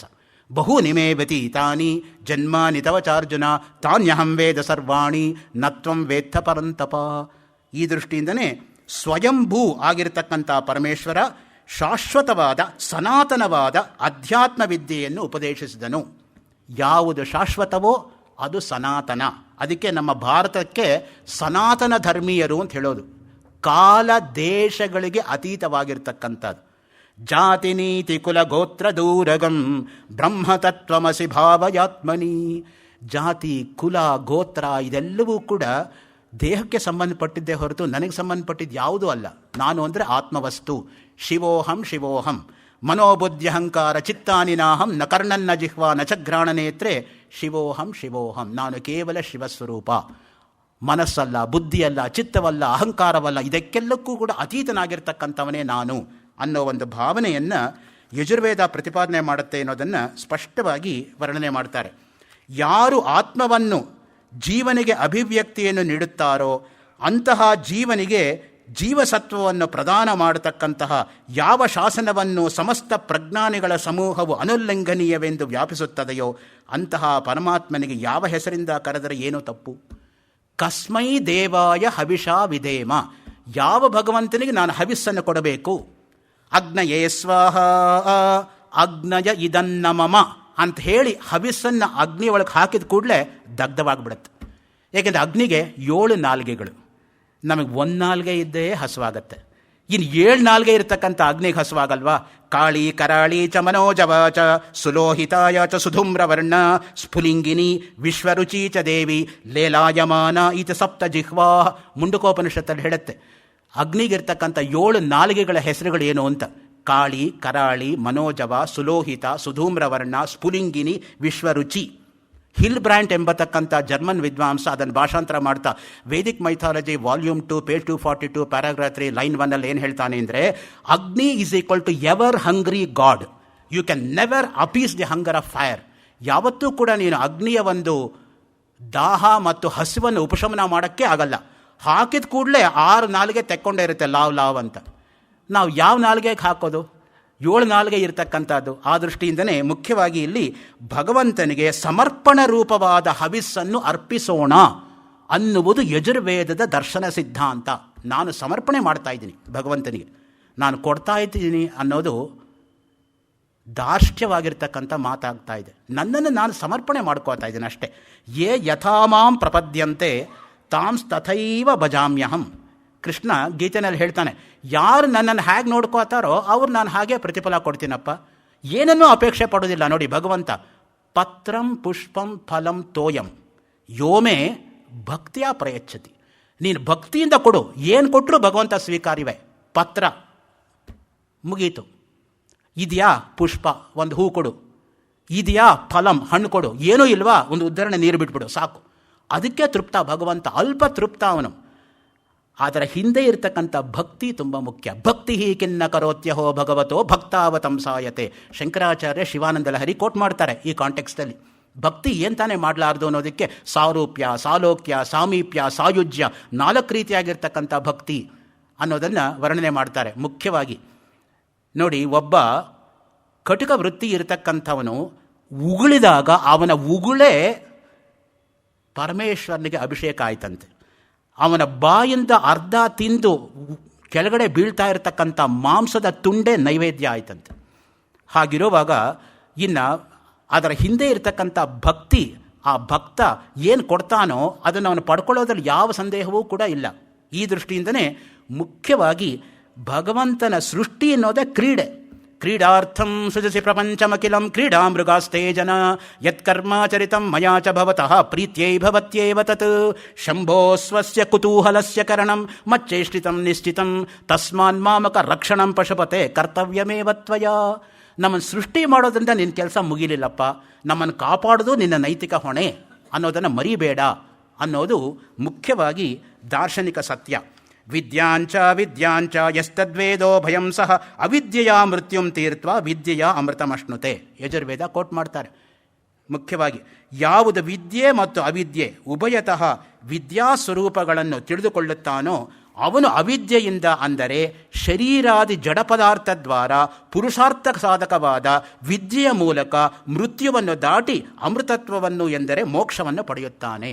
ಯಾವಾಗ ಅಜ್ಞಾನ ಹೋಯಿತೋ ಆವಾಗಿರೋದೇ ಜ್ಞಾನ. ಜ್ಞಾನ ಅನ್ನೋದು ಬರೋದಲ್ಲ, ಜ್ಞಾನ ಅನ್ನೋದು ಪ್ರತಿಯೊಬ್ಬರ ಒಳಗಡೆನೂ ಇರತಕ್ಕಂಥದ್ದು. ಹಿರಣ್ಮಯೇನ ಪಾತ್ರೇಣ ಸತ್ಯಸ್ಯ ಅಪಿಹಿತಂ ಮುಖಂ ತತ್ವಂ ಪೂಷನ್ ಅಪಾವೃಣು ಸತ್ಯಧರ್ಮಾಯ ದೃಷ್ಟಯೇ. ಇದೊಂದು ಮುಸುಕು ಇರತಕ್ಕಂಥದ್ದು. ಜ್ಞಾನವನ್ನು ಮುಚ್ಚಾಕಿರ್ತಕ್ಕಂಥ ಮುಸುಕನ್ನು ನೀವು ಪಕ್ಕಕ್ಕೆ ಸರಿಸಿದ್ರೆ ಇರತಕ್ಕಂಥದ್ದೇ ಜ್ಞಾನ ಸ್ವರೂಪ. ಆ ಅಜ್ಞಾನ ಅನ್ನೋ ಮುಸುಕನ್ನು ಪಕ್ಕಕ್ಕೆ ಸರಿಸಪ್ಪ. ಅದರ ಮೇಲೆ ಸ್ವಾಮಿ ರಂಗನಾಥಾನಂದ ಅವರು 1941 ಮಾಸ್ಕೋ ಲೆಕ್ಚರ್ಸಲ್ಲಿ ಏನು ಹೇಳ್ತಾರೆ ಅಂದರೆ, until and unless the devil in us dies the divine in us will not shine forth. Devil should die. What is devil? That is ಅಜ್ಞಾನ. Take out that devil, what remains is only divine. ಅದಕ್ಕೆ ಸ್ವಾಮಿ ವಿವೇಕಾನಂದರು ಹೇಳ್ತಾ ಇದ್ದಿದ್ದು, man does not go from error to truth, he goes from lower truth to higher truth. You are truth of truths, just obey it. ಅದು ವಿವೇಕಾನಂದರ ಮಾತು. ಮನುಷ್ಯ ಕೆಳಮಟ್ಟದ ಸತ್ಯದಿಂದ ಮೇಲ್ಮಟ್ಟದ ಸತ್ಯಕ್ಕೆ ಹೋಗ್ತಾನೆ ಅಂದ್ರೇನು? ವ್ಯಾವಹಾರಿಕ ಸತ್ಯದಿಂದ ಪಾರಮಾರ್ಥಿಕ ಸತ್ಯದ ಕಡೆಗೆ ನಾವು ಹೋಗಬೇಕು, ಮೇಲಕ್ಕೆ ಅಂತ. ಊರ್ಧ್ವರ್ಧ್ವಮಾರುಹ್ಯ ಯದರ್ಥ ತತ್ವಂ ದೀಪಶ್ಯತಿ ಶಾಂತಿಮವೇದಯಂತಿ ಫಲಂತದಾದ್ಯೈ ಪರಿಕಲ್ಪಿತಾನ ವಿವೇಕ ಸೋಪಾನ ಪರಂಪರಾಣ. ಅಭಿನವ ಗುಪ್ತಾಚಾರ್ಯ 1000 ವರ್ಷದ ಹಿಂದೆ ನಾಟ್ಯಶಾಸ್ತ್ರದ ವ್ಯಾಖ್ಯಾನ ಮಾಡ್ತಾ ಹೇಳ್ತಕ್ಕಂಥ ಮಾತು. ಊರ್ಧ್ವಮುಖವಾಗಿ ನಾವು ಯಾವಾಗಲೂ ಹತ್ತಾ ಹೋಗಬೇಕು, ಸೋಪಾನ ಮಾರ್ಗವಾಗಿ ಮೇಲ್ಮುಖವಾಗಿ ಹೋಗಬೇಕು. ನಮಗೆ ಯಾಕೆ ಈ ರೀತಿ ಮಾಡೋಕ್ಕಾಗ್ತಾ ಇಲ್ಲ ಅಂದರೆ, ಅಜ್ಞಾನ ಅನ್ನೋದು ಕೂತ್ಕೊಂಡ್ಬಿಟ್ಟಿದೆ ತಲೆಯಲ್ಲಿ. ಯಾವಾಗ ಅಜ್ಞಾನವನ್ನು ಓಡಿಸ್ತೀವೋ ಆವಾಗ ಇರತಕ್ಕಂಥದ್ದೇ ಜ್ಞಾನ. ಅದು ಹೇಗೆ ಅಂದರೆ, ಒಬ್ಬ ಶಿಲ್ಪಿ ಒಂದು ದೊಡ್ಡ ಬಂಡೆ ಕಲ್ಲನ್ನು ಕಾಣ್ತಾನೆ. ಬಂಡೆನಲ್ಲಿ ಅವನು ನಟರಾಜನನ್ನು ನೋಡ್ತಾನೆ. ನಟರಾಜನನ್ನು ತಂದು ಪ್ರತಿಷ್ಠಾಪನೆ ಮಾಡಲ್ಲ. ಏನು ಮಾಡ್ತಾನೆ ಗೊತ್ತಾ? ನಟರಾಜನಿಗೆ ಏನು ಬೇಡವೋ ಅದೆಲ್ಲ ತೆಗೆದಾಕ್ತಾ ಬರ್ತಾನೆ. ಕೊನೆಗೆ ಉಳಿಯೋದೇನೋ ಅದೇ ನಟರಾಜ. ಆ ದೃಷ್ಟಿಯಿಂದ ಯಾವಾಗ ಅಜ್ಞಾನವನ್ನು ನೀವು ತೆಗೆದುಬಿಟ್ಟಿದ್ದೀರೋ ಆವಾಗಿರೋದೇ ಜ್ಞಾನ. ಪ್ರತಿಯೊಬ್ಬರು ಜ್ಞಾನಿಗಳೇ. ಶೃಣ್ವಂತು ಸರ್ವೇ ಅಮೃತಸ್ಯ ಪುತ್ರಾಹ. ಶ್ವೇತಾಶ್ವತರ ಉಪನಿಷತ್ ಕೋಟ್ ಮಾಡ್ತಾರೆ. ನೀವೆಲ್ಲ ಅಮೃತ ಪುತ್ರರೇ ಹೊರತು ಯಾರು ಮೃತಪುತ್ರರಲ್ಲ. ಇಲ್ಲಿರ್ತಕ್ಕಂಥದ್ದು ನಾನು ದೌರ್ಭಾಗ್ಯ, ನಾನು ಪಾಪಿ ಅಂತ ಅಂದ್ಕೊಳ್ಳೋದೇ ದೊಡ್ಡ ಪಾಪ ಅಂತ. To call oneself as a sinner is the greatest sin one is committing in one life. You are not a sinner. Sin and retribution is attributed to Christianity and not to Hinduism ಅಂತ ಬರೀತಾರೆ. So ಅದೆಲ್ಲ ಕೂಡ ಅಲ್ಲಿರ್ತಕ್ಕಂಥದ್ದು ನಮಗೆ ಸಂಬಂಧಪಟ್ಟಿದ್ದಲ್ಲ. ಏಕೆಂದರೆ ಅದು ದೇವರ ಮಗ ಹೇಳಿರ್ತಾನೆ, ಇನ್ನೊಬ್ಬರು ದೇವದೂತ ಹೇಳಿರ್ತಾನೆ. ನಮ್ಮಲ್ಲಿ ಸಾಕ್ಷಾತ್ ದೇವರು ಹೇಳಿರೋದು. ಅದನ್ನು ಜ್ಞಾಪಕ ಇಟ್ಕೊಳ್ಳಿ. One is messenger of God, another is son of God, versus Krishna is God incarnate. ಆ ದೃಷ್ಟಿಯಿಂದನೇ ಆಲ್ವಿನ್ ಟಾಫ್ಲರ್ ಎಂಬತಕ್ಕಂಥ ಸೋಷಿಯಲ್ ಆಂಥ್ರೋಪಾಲಜಿಸ್ಟ್ ಫ್ಯೂಚರ್ ಶಾಕ್ ಅನ್ನೋ ಪುಸ್ತಕದಲ್ಲಿ ಒಂದು ಕಡೆ ಬರೀತಾನೆ, the knowledge of the 21st century comes on account of forgetting the bad things, learning the good things, and keeping up the good things anta. So whatever bad things you forget it, what remains is only good. ಆ ದೃಷ್ಟಿಯಿಂದಲೇ ಮನಸ್ಸಲ್ಲಿ ಯಾವಾಗಲೂ ಕೂಡ ಸಕಾರಾತ್ಮಕವಾಗಿ ಯೋಚನೆ ಮಾಡಬೇಕು, ಒಳ್ಳೆಯದನ್ನೇ ನೋಡಬೇಕು, ಒಳ್ಳೆಯದನ್ನೇ ಕೇಳಬೇಕು, ಒಳ್ಳೆಯದನ್ನೇ ಮಾತಾಡಬೇಕು. ಅದಕ್ಕೆ ಗಾಂಧೀಜಿಯವರು ಪಾಪ 3 ಕೋತೆಗಳ ದೃಷ್ಟಾಂತ ಕೊಟ್ಟಿದ್ದು. ಅದನ್ನಿಟ್ಕೊಂಡೆ ಪ್ರಶಸ್ಯ ಮಿತ್ರಶಾಸ್ತ್ರಿ ಎಂಬತಕ್ಕಂಥ ರಾಯ್ಬೇರೇಲಿ ಪ್ರದೇಶದಲ್ಲಿ ಫೆರೋಜ್ ಗಾಂಧಿ ಕಾಲೇಜಲ್ಲಿ ಸಮೃತ ಪ್ರೊಫೆಸರ್ ಒಂದು ಪುಸ್ತಕ ಬರೆದಿದ್ದಾರೆ. 65 ವರ್ಷ ಆದಮೇಲೆ ಗಾಂಧಿ ಎದ್ದು ಬಂದು ಕೋತಿಗಳನ್ನು ಕೇಳಿದ್ನಂತೆ, ನಾನು 65 ವರ್ಷದ ಹಿಂದೆ ನಿಮಗೆ ಹೇಳಿದ್ದು ಕಣ್ಣು ಮುಚ್ಕೊಳ್ಳಿ, ಕಿವಿ ಮುಚ್ಕೊಳ್ಳಿ, ಬಾಯಿ ಮುಚ್ಕೊಳ್ಳಿ ಅಂತ, ಇನ್ನೂ ಮುಚ್ಕೊಂಡೇ ಇದ್ದೀರಲ್ಲ, ಯಾಕೆ ತೆಗೆದಿಲ್ಲ ಅಂತ. ಅದಕ್ಕೆ ಕೋತಿಗಳು ಉತ್ತರ ಕೊಡ್ತಂತೆ, ಬಾಪು ಕಣ್ಣು ತೆಗೆದು ನಾವು ಏನು ನೋಡಬೇಕಾಗಿದೆ ಈ ಪ್ರಪಂಚದಲ್ಲಿ, ನೋಡಬಾರದ್ದೆಲ್ಲ ಆಗ್ತಾ ಇದೆ, ಅದಕ್ಕೆ ಕಣ್ಣು ಮುಚ್ಕೊಂಡ್ಬಿಟ್ಟಿದ್ದೀವಿ. ಇನ್ನೊಂದು ಕೋತಿ ಹೇಳ್ತಂತೆ, ಕೇಳಬಾರದ್ದೆಲ್ಲ ಕಿವಿ ಮೇಲೆ ಅಪಸ್ವರಗಳು ಬೀಳುತ್ತೆ, ಅದಕ್ಕೋಸ್ಕರ ಕಿವಿ ಮುಚ್ಕೊಂಡಿದ್ದೀನಿ. ಇನ್ನೊಂದು ಕೋತಿ ಹೇಳ್ತಂತೆ, ನಾನು ಯಾರು ಮಾತಾಡೋಕ್ಕೆ ಅವಕಾಶವೇ ಕೊಡ್ತಾ ಇಲ್ಲ, ಲೋಕದಲ್ಲೆಲ್ಲ ಕೂಡ ಬರೀ ಹಗರಣಗಳೇ ನಡೀತಾ ಇದೆ, ಅಂದರೆ ನಾನು ಪರ್ಮನೆಂಟಾಗಿ ಬಾಯಿ ಮುಚ್ಕೊಂಡಿದ್ದೀನಿ ಅಂತ. ಸೊ ಎಂತಹ ಒಂದು ಮನಸ್ಸನ್ನು ಪಡ್ಕೊಂಡು ಅವರು ನೋಡೋಕ್ಕೆ ತಮಾಷೆಯಾಗಿ ಕಂಡರೂ ಕೂಡ ಅದರ ಹಿಂದೆ ಇರತಕ್ಕಂತಹ ಒಂದು ಅನುಭವ ನೋಡಿ ಎಷ್ಟು ಅಭಿವ್ಯಕ್ತಿಗೊಳಿಸ್ತಾರೆ ಅಂದರೆ, ಆಧುನಿಕ ಕವಿಗಳು ಆ ರೀತಿಯಾಗಿ ಇವತ್ತೂ ಕೂಡ ಬರೀತಕ್ಕಂಥವ್ರು ಸಮೃದ್ಧಲ್ಲಿ ಇದ್ದಾರೆ ಅನ್ನೋದನ್ನು ತಮ್ಮ ಗಮನಕ್ಕೆ ತರಕ್ಕೆ ಇಷ್ಟಪಡ್ತಾ ಇದ್ದೀನಿ. ಸಮೃತ ಮೃತ ಭಾಷೆ ಅಂತ ಯಾರು ಅನ್ಕೋತಾರೋ ಅವರು ಮೃತರು. ಸಮೃತಕ್ಕೆ ಯಾವತ್ತೂ ಮೃತಿ ಅನ್ನೋದು ಇಲ್ಲವೇ ಇಲ್ಲ. 21ನೇ ಶತಮಾನದಲ್ಲಿ ನನಗಿರ್ತಕ್ಕಂಥ ಅಲ್ಪಜ್ಞಾನದಲ್ಲಿ ಕಳೆದ 18 ವರ್ಷಗಳಲ್ಲಿ 292 ಕೃತಿಗಳು ನನ್ನ ಹತ್ರನೇ ಇದೆ. ಕಳೆದ 18 ವರ್ಷದಲ್ಲಿ ಪೂರ್ತಿ ಭಾರತದಲ್ಲಿ ಬರೆದಿರ್ತಕ್ಕಂಥ ಸಜೀವ ಕವಿಗಳದು. ಇನ್ನು ಎಷ್ಟು ಪುಣ್ಯಾತನು ಬರೆದಿದ್ದಾರೋ ಗೊತ್ತಿಲ್ಲ ನನಗೆ. ಆ ದೃಷ್ಟಿಯಿಂದನೇ ನನಗೆ ಗೊತ್ತಿಲ್ಲ ಅಂತ ಹೇಳಬೇಕೇ ಹೊರತು ಅದು ಇಲ್ಲವೇ ಇಲ್ಲ ಅಂತ ಹೇಳ್ತಕ್ಕಂಥದ್ದು ಬಹಳ ದೊಡ್ಡ ತಪ್ಪಾಗತ್ತೆ. ಯಜುರ್ವೇದ ಸಂಹಿತೆಯು ಪರಮಾತ್ಮನು ಪ್ರಭುಸತ್ತಾವುಳ್ಳವನು, ಜೀವನು ಅನಾದಿ ನಿತ್ಯನು, ದಾಸಸತ್ತಾವುಳ್ಳವನು, ಪ್ರಕೃತಿಯು ಅವಿನಾಶಿವಾದದ್ದು, ಜೀವಾತ್ಮರ ಭೋಗ ಯೋಗಾತ್ಮಕ ಸಮಸ್ತ ಕರ್ಮ ಸಮುಚ್ಚಯದಿಂದ ಆಧಾರಭೂತ ಅಧಿಷ್ಠಾನವಾಗಿ ಅವಾಸ್ತವವುಳ್ಳದ್ದಾಗಿದೆ ಎಂದು ವಿವರಿಸುತ್ತದೆ. ಆ ದೃಷ್ಟಿಯಿಂದ ಸಮಗ್ರವಾಗಿರ್ತಕ್ಕಂಥ ಯಜುರ್ವೇದದಲ್ಲಿ ನಾವು ಕಾಣ್ತಕ್ಕಂಥದ್ದು ಏನಪ್ಪ ಅಂತ ಹೇಳಿದರೆ, ಭಗವಂತನ ಒಂದು ಆರಾಧನೆ ಕರ್ಮದ ಮುಖಾಂತರ, ಯಜ್ಞಯಾಗಾದಿಗಳ ಮುಖಾಂತರ ನಾವು ಭಗವಂತನನ್ನು ಯಾವ ರೀತಿ ಆರಾಧನೆ ಮಾಡಬೇಕು ಅನ್ನೋದು ಮುಖ್ಯ. ಇದಾದ ಮೇಲೆ ಮುಂದೆ ನಾನು ಇನ್ನೊಂದು ಕೃತಿಯ ಕಡೆಗೆ ತಮ್ಮ ಗಮನ ಹರಿಸೋಕ್ಕೆ ಇಷ್ಟಪಡ್ತೀನಿ. ಪಥಗಾಮಿ ಈ ಕೃತಿ ಇದೇ ಸಭಾಂಗಣದಲ್ಲೇ ಬಿಡುಗಡೆ ಆಗಿದ್ದು. ಆ ದೃಷ್ಟಿಯಿಂದ ಇದು ಹೆಚ್ಚು ಔಚಿತ್ಯಪೂರ್ಣ ಅಂತ. 40 ವರ್ಷಗಳ ಹಿಂದೆ ಶೇಷಾ ನವರತ್ನ ಅವರು ತಮ್ಮ ಜೀವನದಲ್ಲಿ ಬರೆದಿರ್ತಕ್ಕಂಥ ಸ್ವಾನುಭವದಿಂದ ಕೂಡ್ಕೊಂಡಿರತಕ್ಕಂಥ ಕಿರು ಕಾದಂಬರಿ ಇದು. ಇದನ್ನು 40 ವರ್ಷಗಳ ಹಿಂದೆ ಅವರು ಬರೆದಿದ್ದರೂ ಕೂಡ ಅಚ್ಚಾಗಿರಲಿಲ್ಲ. ನುಡಿ ನಮನವನ್ನು ಸಲ್ಲಿಸುವಾಗ ಶ್ರೀಮತಿ ಸಾರಿಕಾ ನವರತ್ನ ಅವರು ಏನು ಹೇಳ್ತಾರೆ ಅನ್ನೋದನ್ನು ಓದ್ತೀನಿ.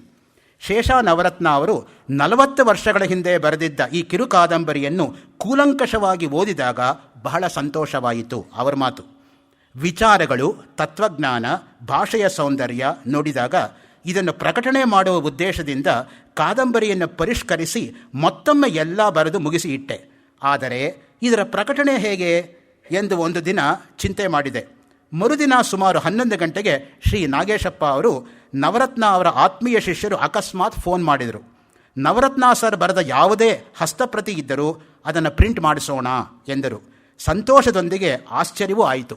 ಈ ಕಾದಂಬರಿ ಪಥಗಾಮಿ ಇವತ್ತು ಬೆಳಕು ಕಾಣುವುದಕ್ಕೆ ನಾಗೇಶಪ್ಪನವರೇ ಕಾರಣ ಎಂದರೆ ತಪ್ಪಾಗಲಾರದು. ಸೋದರ ನಾಗೇಶಪ್ಪ ಅವರು ಶೇಷಾ ನವರತ್ನ ಅವರ ಮೇಲಿನ ಅಭಿಮಾನ, ಪ್ರೀತಿಯಿಂದ ಈ ಪುಸ್ತಕ ಪ್ರಕಟಣೆಯ ಸಕಲ ಜವಾಬ್ದಾರಿ ವಹಿಸಿದ್ದಾರೆ. ಇದೊಂದು ನಮ್ಮ ಪುಣ್ಯ ವಿಶೇಷ ಎಂದೇ ನಾನು ತಿಳಿದಿದ್ದೇನೆ. ಇದನ್ನು ರಂಗನಾಥ ಅವರು ಮುನ್ನುಡಿಯೊಂದಿಗೆ ಜವಾಬ್ದಾರಿ ಹೊತ್ತಿರುವುದಕ್ಕೆ ನನ್ನ ಕೃತಜ್ಞತಾಪೂರ್ವಕ ನಮನಗಳು ಅಂತ ಹೇಳ್ಕೊಂಡಿದ್ದಾರೆ. ಅವರು ಇನ್ನೇನೋ ವಿಶೇಷಗಳು ಸೇರಿಸಿದ್ದಾರೆ, ಅದೆಲ್ಲ ನನಗೆ ಹೊಂದಾಣಿಕೆ ಆಗಲ್ಲ. ಜಗತ್ತಿನ ಜನಸಂಖ್ಯೆಯಲ್ಲಿ 100ಕ್ಕೆ 90 ಜನ ನಿತಾಂತ ವ್ಯಥೆಯಲ್ಲೇ ಬಾಳು ನೂಕುತ್ತಿರುತ್ತಾರೆ.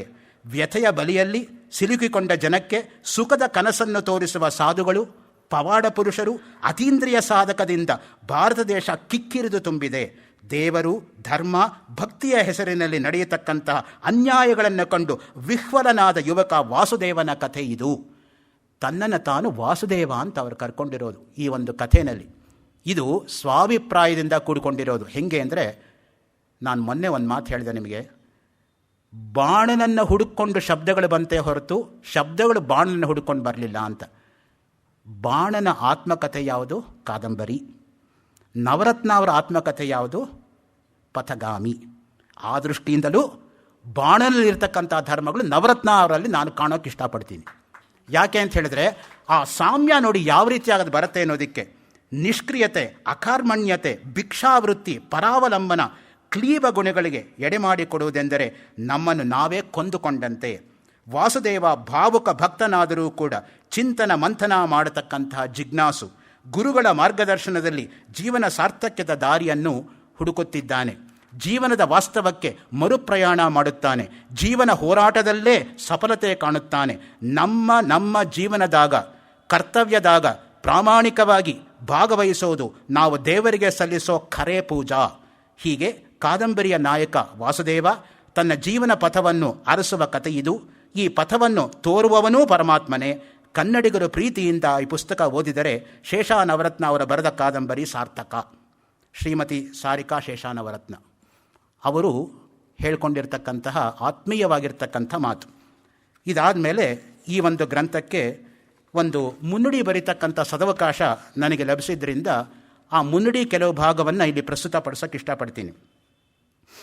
ಶೇಷಾನವರತ್ನ ಅವರು ಕನ್ನಡ, ಆಂಗ್ಲ, ಸಂಸ್ಕೃತ, ಹಿಂದಿ, ಮರಾಠಿ ಮೊದಲಾದ ಭಾಷೆಯಲ್ಲಿ ಪಾಂಡಿತ್ಯ ಹೊಂದಿದವರಾಗಿ ಜಾಗತಿಕ ಧರ್ಮಗಳು, 4 ವೇದಗಳು, ಮಹಾಭಾರತದಲ್ಲಿ ಧರ್ಮ, ಪುನರ್ಜನ್ಮ, ಕರ್ಮಸಿದ್ಧಾಂತ, ಹಿಂದೂ ಧರ್ಮದ ವಿರಾಟ್ ಸ್ವರೂಪ ಮೊದಲಾದ ವಿಮರ್ಶಾತ್ಮಕ ಗ್ರಂಥಗಳನ್ನು, ಯಶೋಧರ, ಊರ್ಮಿಳ, ಜಾನಪದ ಪ್ರೇಮ ಪ್ರಸಂಗಗಳನ್ನು ಕುರಿತು ಕಾರಯಿತ್ರಿ ಪ್ರತಿಭೆಯಿಂದ ಕವನ ಸಂಕಲನಗಳನ್ನು, ನಿರ್ಣಯ ಸಿಂಧು, ಮನುಸ್ಮೃತಿ ಮೊದಲಾದ ಭಾಷಾಂತರಕಾರರಾಗಿಯೂ ಖ್ಯಾತನಾಮರಾಗಿರುವುದೊಂದಿಗೆ 40 ವರ್ಷಗಳ ಹಿಂದೆಯೇ ಸ್ವಾನುಭವದಿಂದ ಕೂಡಿದ ಪಥಗಾಮಿ ಎಂಬ ಆತ್ಮಕಥನ ರೂಪವಾದ ಕಿರು ಕಾದಂಬರಿ ಇಂದು ಬೆಳಕು ಕಾಣುತ್ತಿರುವುದು ನಿಜಕ್ಕೂ ಸಹ ಅತ್ಯಂತ ಪ್ರಶಂಸನೀಯ ಹಾಗೂ ಸ್ತುತ್ಯಾರ್ಹವಾದ ಕಾರ್ಯ.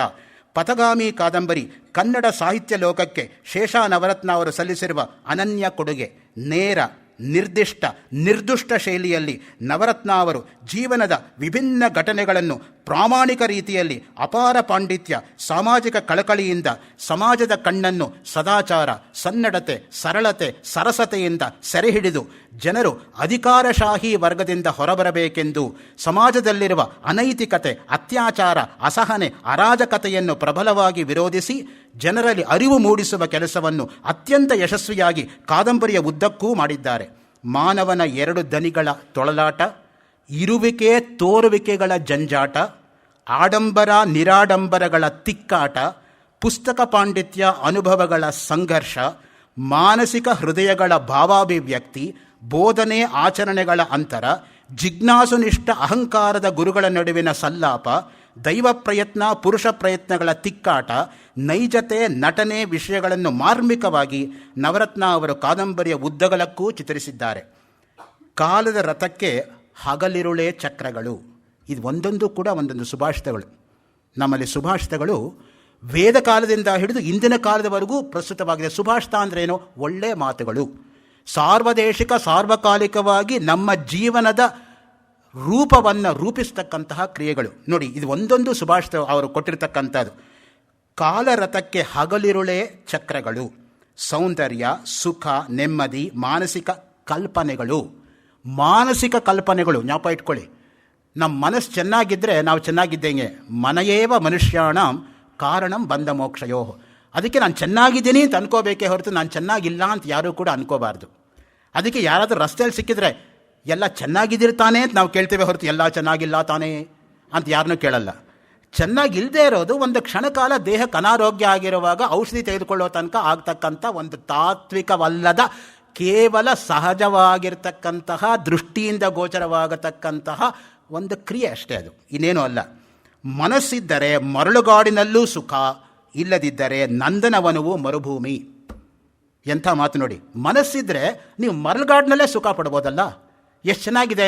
ಮರಳುಗಾಡನ್ನು ಅಪ್ರಿಸಿಯೇಟ್ ಮಾಡ್ತಕ್ಕಂಥವ್ರು ಇದ್ದಾರೆ. ಡೆಸರ್ಟ್, ಎಷ್ಟೋ ಜನ ರಾಜಸ್ಥಾನಕ್ಕೆ ಹೋಗ್ತಾರೆ ಟೂರು, ಡೆಸರ್ಟ್ ನೋಡ್ಕೊಂಬರೋದಕ್ಕೆ. ಸೊ ಆ ದೃಷ್ಟಿಯಿಂದ ಶಿಪ್ ಆಫ್ ದ ಡೆಸರ್ಟ್ ಅಂತಲೇ ಕ್ಯಾಮಲ್ಗೆ ನಾವು ಕರೀತಕ್ಕಂಥದ್ದು. ಆ ಡುಬ್ಬ ಇರತಕ್ಕಂಥದ್ದು, ಅದನ್ನೇ ಎಷ್ಟು ಚೆನ್ನಾಗಿದೆ ಅಂತ ಒಬ್ಬರು ಸುಭಾಷಿತಕಾರರು ಹಾಡಿ ಹೊಗಳಿರೋದು ಉಂಟು.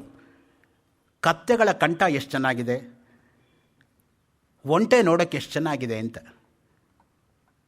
ಉಷ್ಟ್ರಾಣಾಂ ಗಾನವೇಲಾಯಾಮ್ ಗಾರ್ಧಬೋ ಸ್ತುತಿಪಾಠಕಃ ಪರಸ್ಪರಂ ಪ್ರಶಂಸಂತಿ ಅಹೋರೂಪಂ ಅಹೋಧ್ವನಿ ಅಂತ.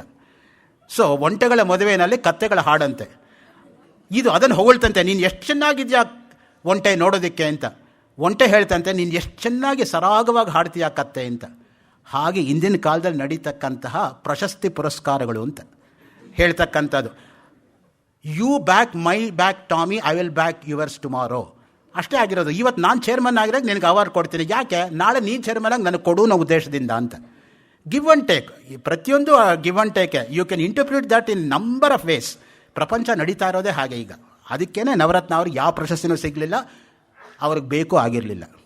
ಅಂಥವ್ರಿಗೆ ಸಿಕ್ಕಿದ್ರೆ ಪ್ರಶಸ್ತಿಗೆ ಗೌರವ, ಅವ್ರಿಗಲ್ಲ ಗೌರವ, ಪ್ರಶಸ್ತಿಗೆ ಗೌರವ.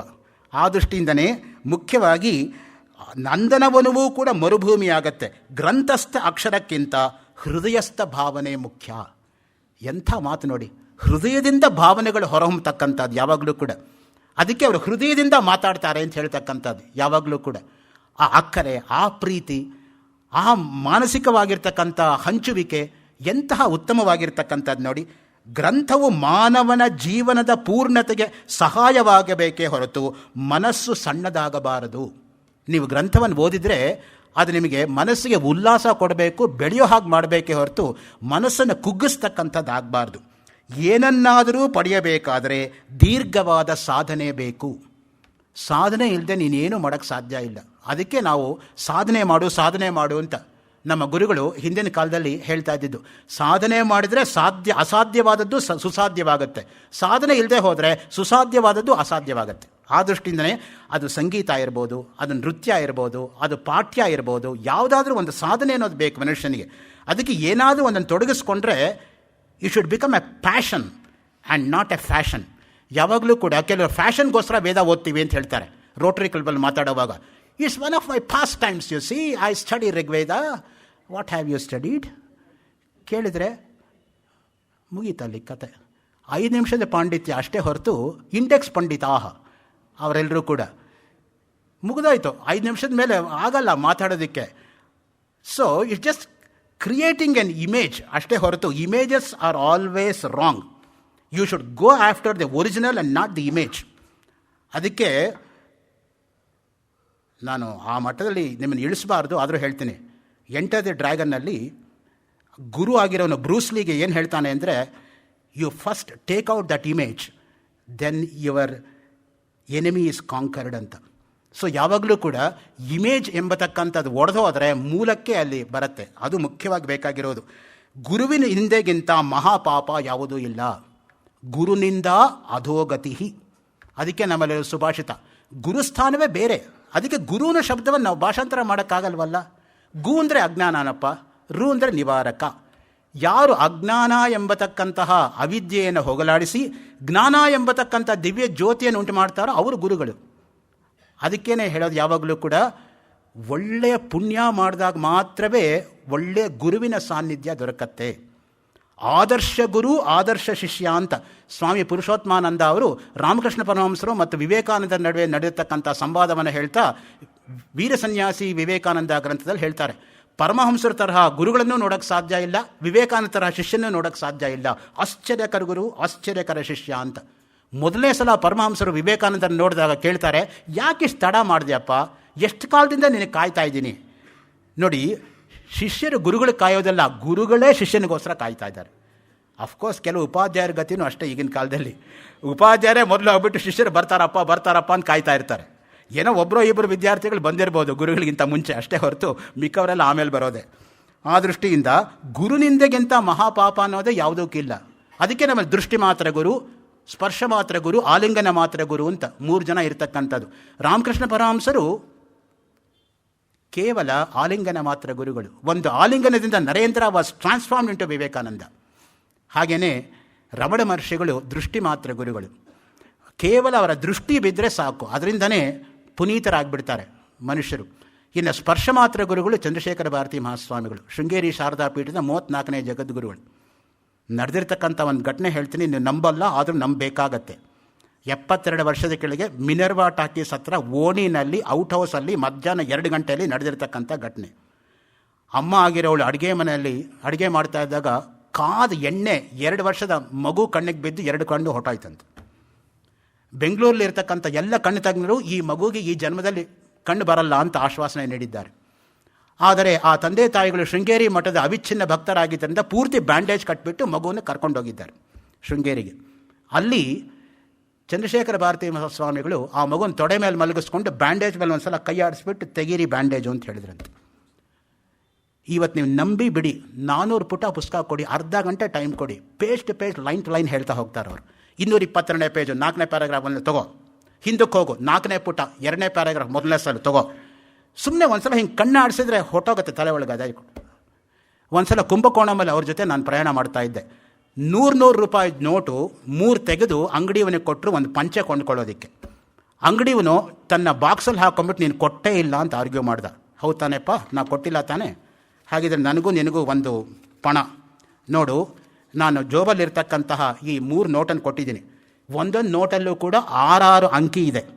ಈಗ ನನ್ನ ಮೆಮರಿಯಿಂದ ರೆಕಲೆಕ್ಟ್ ಮಾಡಿಕೊಂಡು 18 ಅಂಕೆ ಹೇಳ್ತೀನಿ. ಆ ಅಂಕೆನಲ್ಲಿ ಒಂದೇ ಒಂದು ಅಂಕೆ ತಪ್ಪಿದ್ರೆ ನಾನು ಹೇಳೋದು ನನ್ನ ಬ್ಯಾಗಲ್ಲಿರ್ತಕ್ಕಂಥ 20,000 ರೂಪಾಯಿ ನಿನಗೆ ಕೊಟ್ಬಿಟ್ಟು ಹೋಗ್ತೀನಿ, ತೆಗಿ. ನಿನ್ನ ಬಾಕ್ಸಲ್ಲಿ ಎಷ್ಟೆಷ್ಟು 100 ರೂಪಾಯಿ ಇದೆಯೋ ನೋಟಿದೆಯೋ ತೆಗಿ. ಕರೆಕ್ಟಾಗಿದ್ದರೆ ನಿನ್ನ ಬ್ಯಾಗಲ್ಲಿರೋಷ್ಟು ದುಡ್ಡು ನಂದು, ತೆಗಿ.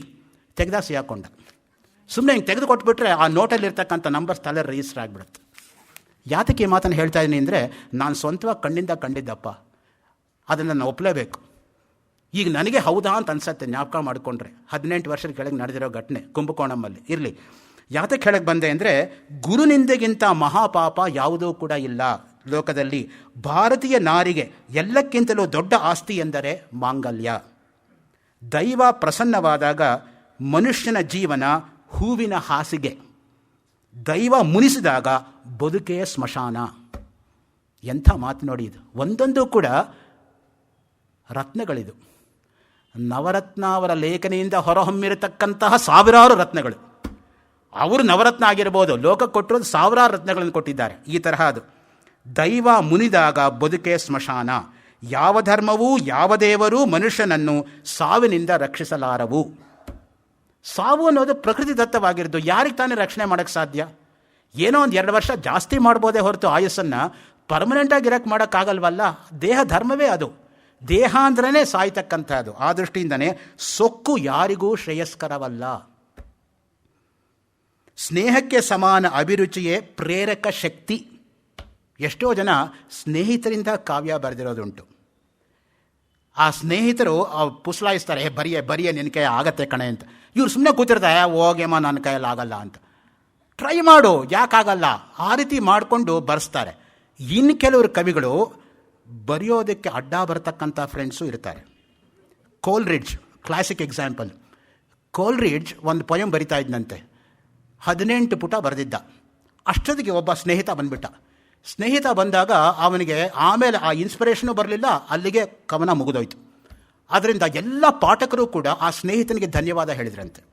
ಅಬ್ಬಾ, ನೀನು ಬಂದು ಸದ್ಯ ತಪ್ಪಿಸಿದೆಯಲ್ಲ, ಇಲ್ಲದೆ ಹೋಗಿದೆ ಆ ಪುಣ್ಯಾತ್ಮ ಇನ್ನೆಷ್ಟು ಬರಿತಾ ಇದ್ನೋ ಏನೋ, ಅದು ಬರೆದಿದ್ದೆಲ್ಲ ಎಲ್ಲಿ ಪ್ರಿಂಟ್ ಆಗ್ತಾ ಏನೋ, ಆ ಪ್ರಿಂಟ್ ಆಗಿದ್ದೆಲ್ಲ ಪ್ರಿಸ್ಕ್ರೈಬ್ ಆಗ್ತಾ ಇತ್ತೋ ಏನೋ, ಅದನ್ನೆಲ್ಲ ನಾವು ಓದಿ ಸಾಯ್ಬೇಕಾಗಿತ್ತೋ ಏನೋ, ಸದ್ಯ ಬದುಕಿಸಿದೆಯಲ್ಲ ಅಂತ ಫ್ರೆಂಡಿಗೆ ಧನ್ಯವಾದ ಹೇಳಿದ್ರಂತೆ. ಸೊ ಹೀಗೆ ನಮ್ಮಲ್ಲಿರ್ತಕ್ಕಂಥದ್ದು.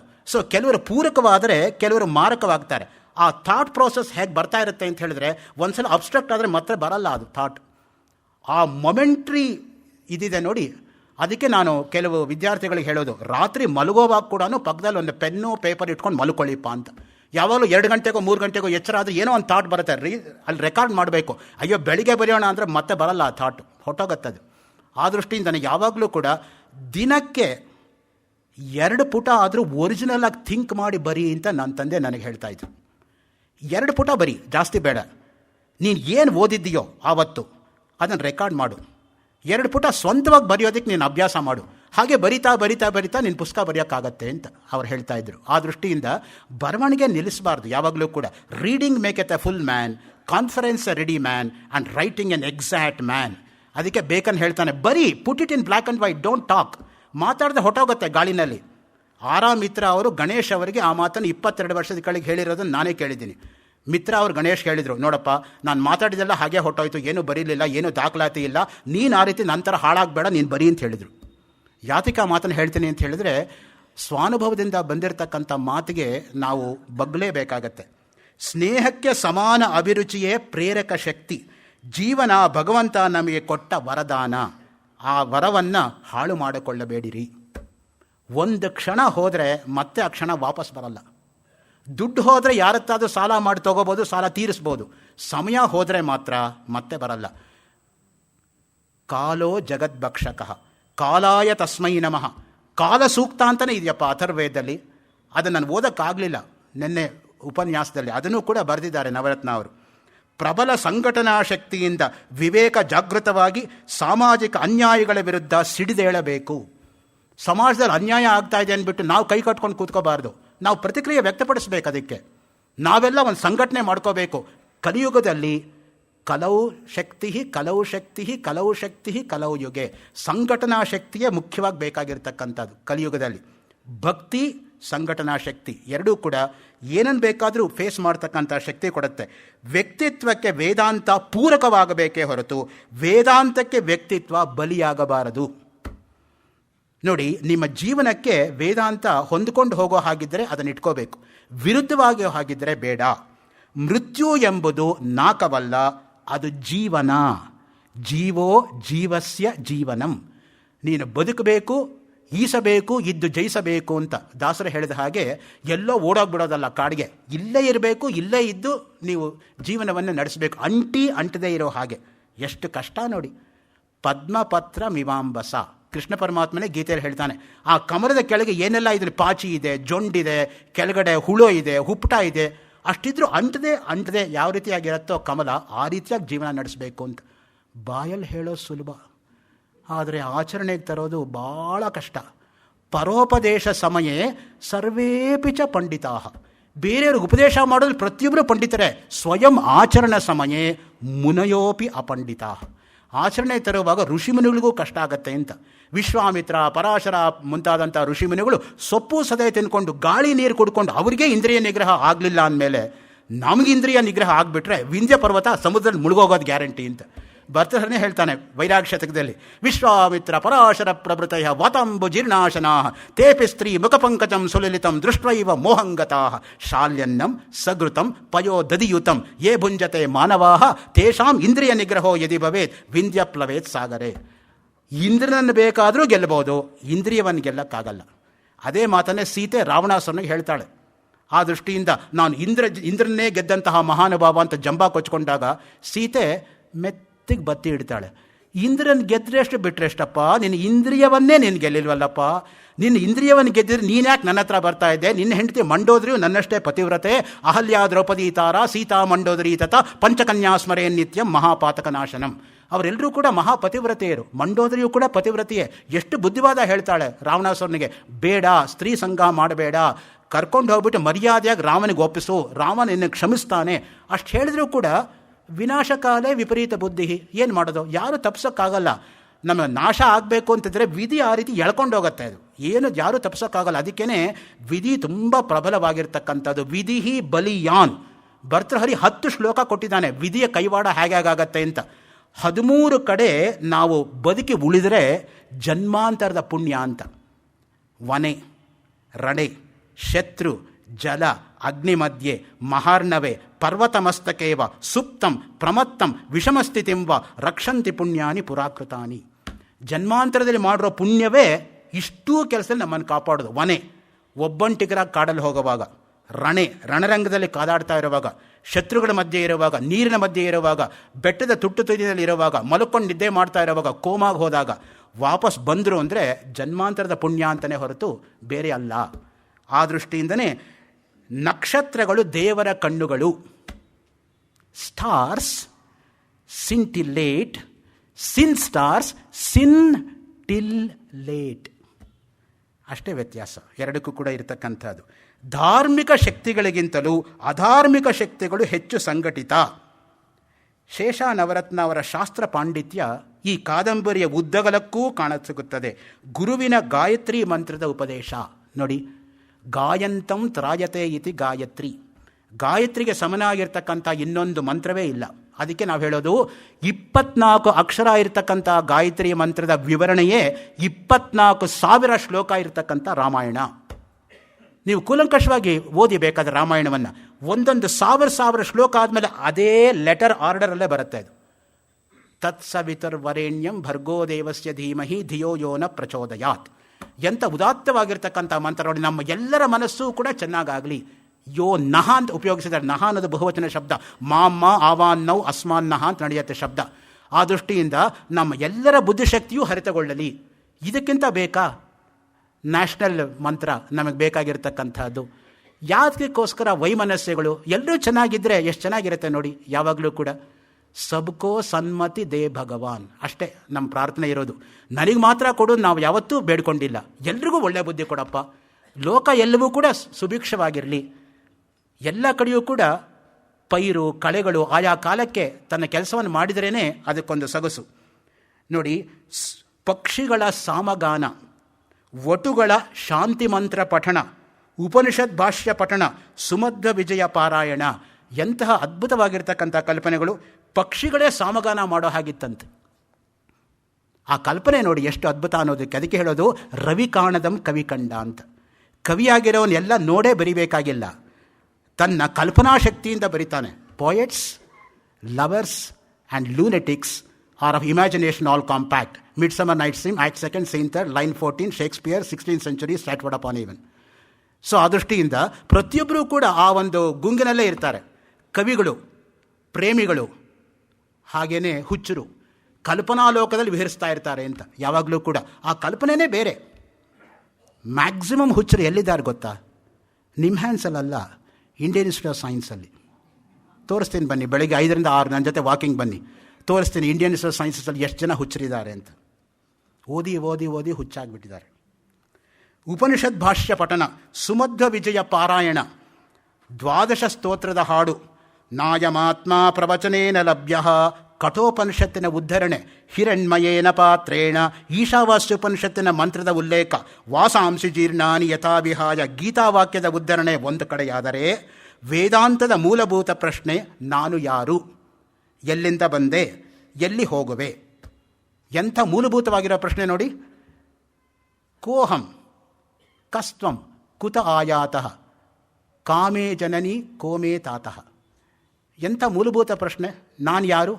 ಕಾತೆ ಕಾಂತ ಕಸ್ತೆ ಪುತ್ರ, ಸಂಸಾರೋಯಂ ಅತೀವ ವಿಚಿತ್ರ, ಕಸ್ಯತ್ವಂ ಕಹ ಕುತ ಆಯಾತಃ, ತತ್ವಂ ಚಿಂತೆಯ ಯದಿದಂ ಪ್ರಾತಃ. ಶಂಕರಾಚಾರ್ಯ ಭಜಗೋವಿಂದ ಸ್ತೋತ್ರ.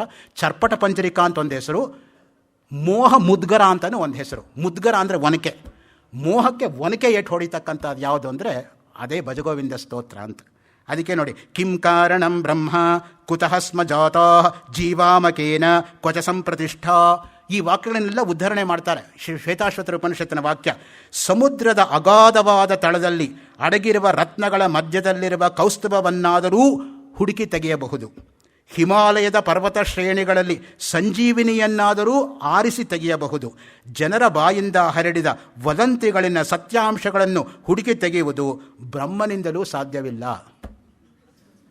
ಈ ಮಾತು ಯಾವುದರ ಹಿನ್ನೆಲೆಯಲ್ಲಿ ಬಂದಿದೆ ಗೊತ್ತಾ? ಭರ್ತೃಹರಿ ಹೇಳ್ತಾನೆ, ಮೊಸಳೆ ಬಾಯೊಳಗೆ ಹಲ್ಲುಗಳ ಮಧ್ಯದಲ್ಲಿರುವ ರತ್ನವನ್ನು ಪ್ರಯತ್ನಪಟ್ಟು ತೆಗೆಯಬಹುದು. ಅಲೆಗಳ ಸಮೂಹದಿಂದ ಕ್ಷೋಭೆಗೊಂಡು ಚಂಚಲವಾಗಿರುವ ಸಮುದ್ರವನ್ನು ದಾಟಬಹುದು. ಕೋಪಾವಿಷ್ಟವಾದ ಸರ್ಪವನ್ನು ತಲೆಯಲ್ಲಿ ಹೂವಿನ ಹಾಗೆ ಮುಡಿಯಬಹುದು. ಆದರೆ ಹಠಮಾರಿ ಮೂರ್ಖ ಜನರ ಮನಸ್ಸನ್ನು ಯಾರಿಂದಲೂ ಬೇರ್ಪಡಿಸಲು ಸಾಧ್ಯವಿಲ್ಲ. ಅಗ್ನಃ ಸುಖಮಾರಾಧ್ಯ, ಏನೂ ಗೊತ್ತಿಲ್ಲದೆ ಹೇಳ್ಕೊಡ್ಬೋದು. ಸುಖತರ ಮಾರಾಧ್ಯತೆ ವಿಶೇಷಜ್ಞ, ಎಲ್ಲ ಗೊತ್ತಿರೋನ್ಗೆ ಹೇಳಲೇಬೇಕಾಗಿಲ್ಲ. ಜ್ಞಾನಲವ ದುರ್ವಿದಗ್ಧಂ ಬ್ರಹ್ಮಾಪಿ ನರಂ ನರಂಜಯತಿ ಅಂತ. ಯಾರು ಗೊತ್ತಿಲ್ಲದೆ ಹೋದರೂ ಗೊತ್ತು ಅಂತ ತಿಳ್ಕೊಂಡ್ಬಿಡ್ತಾರೋ, ಬ್ರಹ್ಮ ಇಳಿದು ಬಂದರೆ ಅವ್ರು ಏನೂ ಮಾಡೋಕ್ಕಾಗಲ್ಲ ಅಂತ. ಅದಕ್ಕೆ ನಾನು ಕ್ಲಾಸ್ ರೂಮ್ಗೆ ಹೋದ ಕೂಡಲೇ ಬೋರ್ಡ್ ಕ್ಲಿಯರ್ ಆಗಿದ್ದರೆ ನಾನು ಏನು ಬೇಕೋ ಅದನ್ನು ಬರಿತಾ ಹೋಗ್ಬೋದು. ಅಥವಾ ನಾನು ಏನು ಬರಿಬೇಕೋ ಯಾರಾದ್ರು ಬರೆದುಬಿಟ್ಟಿದ್ರೆ ಆಗಲೇ ಬರೆಯೋ ಕೆಲಸವೇ ಇಲ್ಲ. ಅದಕ್ಕೆ ಬದಲಾಗಿ ಇಲ್ಲಿಂದ ಅಲ್ಲಿ ತನಕ ಮ್ಯಾಥಮೆಟಿಕ್ಸ್ ಯಾರಾದರೂ ಮಾಡಿಬಿಟ್ಟಿದ್ರೆ ಮೊದಲನ್ನು ಅಳಿಸಬೇಕು, ಆಮೇಲೆ ಬರಿಬೇಕು. It involves double work. ಆ ರೀತಿಯಾಗಿ ಯಾವತ್ತೂ ಕೂಡ ಕ್ಲೀನ್ ಸ್ಲೇಟ್ ಆಗಿರಬೇಕು ನಾವು ಅಂತ. ಮುಖ್ಯವಾಗಿ ವೇದದ ಪುರುಷ ಸೂಕ್ತದಲ್ಲಿ ಬರುವಂತಹ ಅಧ್ಯಾತ್ಮ ಜ್ಞಾನ ಯಾಗಕ್ಕೆ ವಸಂತ ಕಾಲವೇ ತುಪ್ಪ. ಎಂಥ ಸುಂದರವಾಗಿರೋ ರೂಪಕಾಲಂಕಾರ ನೋಡಿ. ಗ್ರೀಷ್ಮ ಋತುವೇ ಸಮಿತ್ತುಗಳು, ಶರದೃತುವೇ ಹವಿಸ್ಸು ಎಂಬ ರೂಪಕಾಲಂಕಾರದ ನಿರೂಪಣೆಯಂತೆಯೇ ಕಾದಂಬರಿಯಲ್ಲಿ ಬರುವ ಕಾಲಯಜ್ಞದಲ್ಲಿ ಮಾನವನೇ ಸಮಿತ್ತು, ವಿಶ್ವದ ಜೀವನವೇ ಒಂದು ಯಜ್ಞ, 6 ಋತುಗಳೇ ಯಜ್ಞದ ವೇದಿಕೆಗಳು, ಜೀವನ ಮರಣಗಳ ಶಾಶ್ವತ ಸಂಗೀತವೇ ಸಾಮಗಾನ ಮಾಡುವ ಋಷಿಗಳು, ಹುಟ್ಟು ಸಾವುಗಳೇ ಜ್ವಾಲೆ, ಯಜ್ಞದ ಯಜಮಾನನೇ ಕಾಲ ಎಂಬ ಉಕ್ತಿಯನ್ನು ಸ್ಮರಣೆಗೆ ತರುತ್ತದೆ. ತತ್ವವನ್ನು ಹಿರಣ್ಮಯ ಪಾತ್ರದಲ್ಲಿ ಮುಚ್ಚಿದರೂ ತಾನಾಗಿ ಹೊರಬರುತ್ತದೆ ಎಂಬ ಮಾತು, truth will be out even if you bury truth in a golden coffin ಎಂಬತಕ್ಕಂತಹ ರಷ್ಯಾ ದೇಶದ ನಾಣ್ಣುಡಿಯನ್ನು ಮನಸ್ಸಿಗೆ ತಂದುಕೊಡುತ್ತದೆ. ಸುಧಾ ಓದು ವಸುಧಾ ಆಳು ಎಂಬ ನಾಣ್ಣುಡಿ ಸುಧಾವಾ ಪಠನೀಯ ವಸುಧಾವಾ ಪಾಲನೀಯ ಎಂಬ ಸಂಸ್ಕೃತೋಕ್ತಿಯನ್ನು ಸ್ಮರಣೆಗೆ ತರುತ್ತದೆ. ಮಹಾಭಾಷ್ಯವನ್ನಾದರೂ ಓದಬೇಕು, ಮಹಾರಾಜ್ಯವನ್ನಾದರೂ ಪಾಲಿಸಬೇಕು ಎಂಬುದರ ರೂಪಾಂತರ ಇದು. ಮಹಾಭಾಷ್ಯಂ ವಾ ಪಠನೀಯಂ ಮಹಾರಾಜ್ಯಂ ವಾ ಪಾಲನೀಯಂ ಅಂತ ಒಂದು ಮಾತಿದೆ. ಮಹಾಭಾಷ್ಯ ಅನ್ನೋದು ಪತಂಜಲಿ ಮಹರ್ಷಿಗಳು ಬರೆದಿರ್ತಕ್ಕಂತಹ ಸುದೀರ್ಘವಾಗಿರ್ತಕ್ಕಂಥ ಪಾಣಿನಿಯ ಸೂತ್ರಗಳ ಮೇಲಿರ್ತಕ್ಕಂಥ ಭಾಷ್ಯ. ಕಂಚಿ ಜಗದ್ಗುರುಗಳು, ಈಗ ಇರತಕ್ಕಂಥವರಲ್ಲ, ಶತಾಯುಷಿಗಳಾಗಿದ್ದಂಥ ಚಂದ್ರಶೇಖರೇಂದ್ರ ಸರಸ್ವತಿ ಸ್ವಾಮಿಗಳು ಒಂದು ಉಪನ್ಯಾಸದಲ್ಲಿ ಹೇಳಿದರು, ನಿನಗೆ ಒಳ್ಳೆ ಪದ್ಯಕಾವ್ಯ ಬೇಕಾದರೆ ವಾಲ್ಮೀಕಿ ರಾಮಾಯಣ ಓದು, ಒಳ್ಳೆ ಗದ್ಯಕಾವ್ಯ ಬೇಕಾದರೆ ಪತಂಜಲಿ ಮಹಾಭಾಷ್ಯವನ್ನು ಓದು, ಗದ್ಯ ಪದ್ಯ ಎರಡೂ ಬೇಕು ಅಂದರೆ ಶಂಕರ ಭಾಷ್ಯ ಓದು ಅಂತ ಅವರು ಹೇಳಿರ್ತಕ್ಕಂಥ ಮಾತು. ಶತಾಯುಷಿಗಳಾಗಿರ್ತಕ್ಕಂತಹ ಕಂಚಿ ಕಾಮಕೋಟಿ ಜಗದ್ಗುರುಗಳು. ವೇದದಲ್ಲಿ ವಿಧಿವಾಕ್ಯಗಳು ನಿಷೇಧ ವಾಕ್ಯಗಳು ಎಂದು ಎರಡು ವಿಧ. ಇದನ್ನು ಮಾಡು, ಇದನ್ನು ಮಾಡಬೇಡ ಎರಡು ಹೇಳುತ್ತೆ ವೇದ.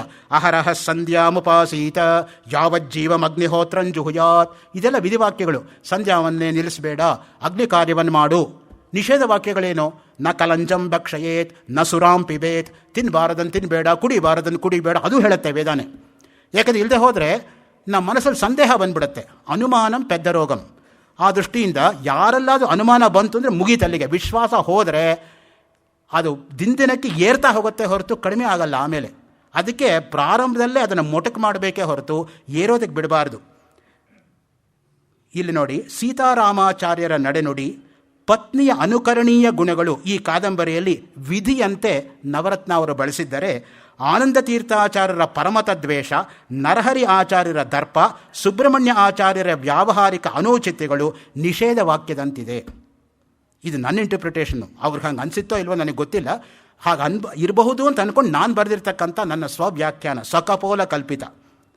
ಆಚಾರ್ಯರ ದರ್ಪ, ಸುಬ್ರಹ್ಮಣ್ಯಾಚಾರ್ಯರ ಅನೌಚಿತ್ಯಗಳು ನಿಷೇಧ ವಾಕ್ಯಗಳು. ಬುದ್ಧನ ದೃಷ್ಟಾಂತದಿಂದ ಕಾದಂಬರಿಯಲ್ಲಿ ನವರತ್ನ ಅವರ ಆಯುರ್ವೇದ ಪಾಂಡಿತ್ಯ ಹೊರಹೊಮ್ಮಿದೆ. ದಾಸರ ಅನಾಚಾರದಿಂದ ಲೋಕಕ್ಕೆ ಆಗುವ ಅನ್ಯಾಯವನ್ನು ಕಾದಂಬರಿಯಲ್ಲಿ ಪಾವನ ಎಂಬುವಳ ಪಾತ್ರದ ಮುಖಾಂತರ ನಿರೂಪಿಸುತ್ತಾರೆ.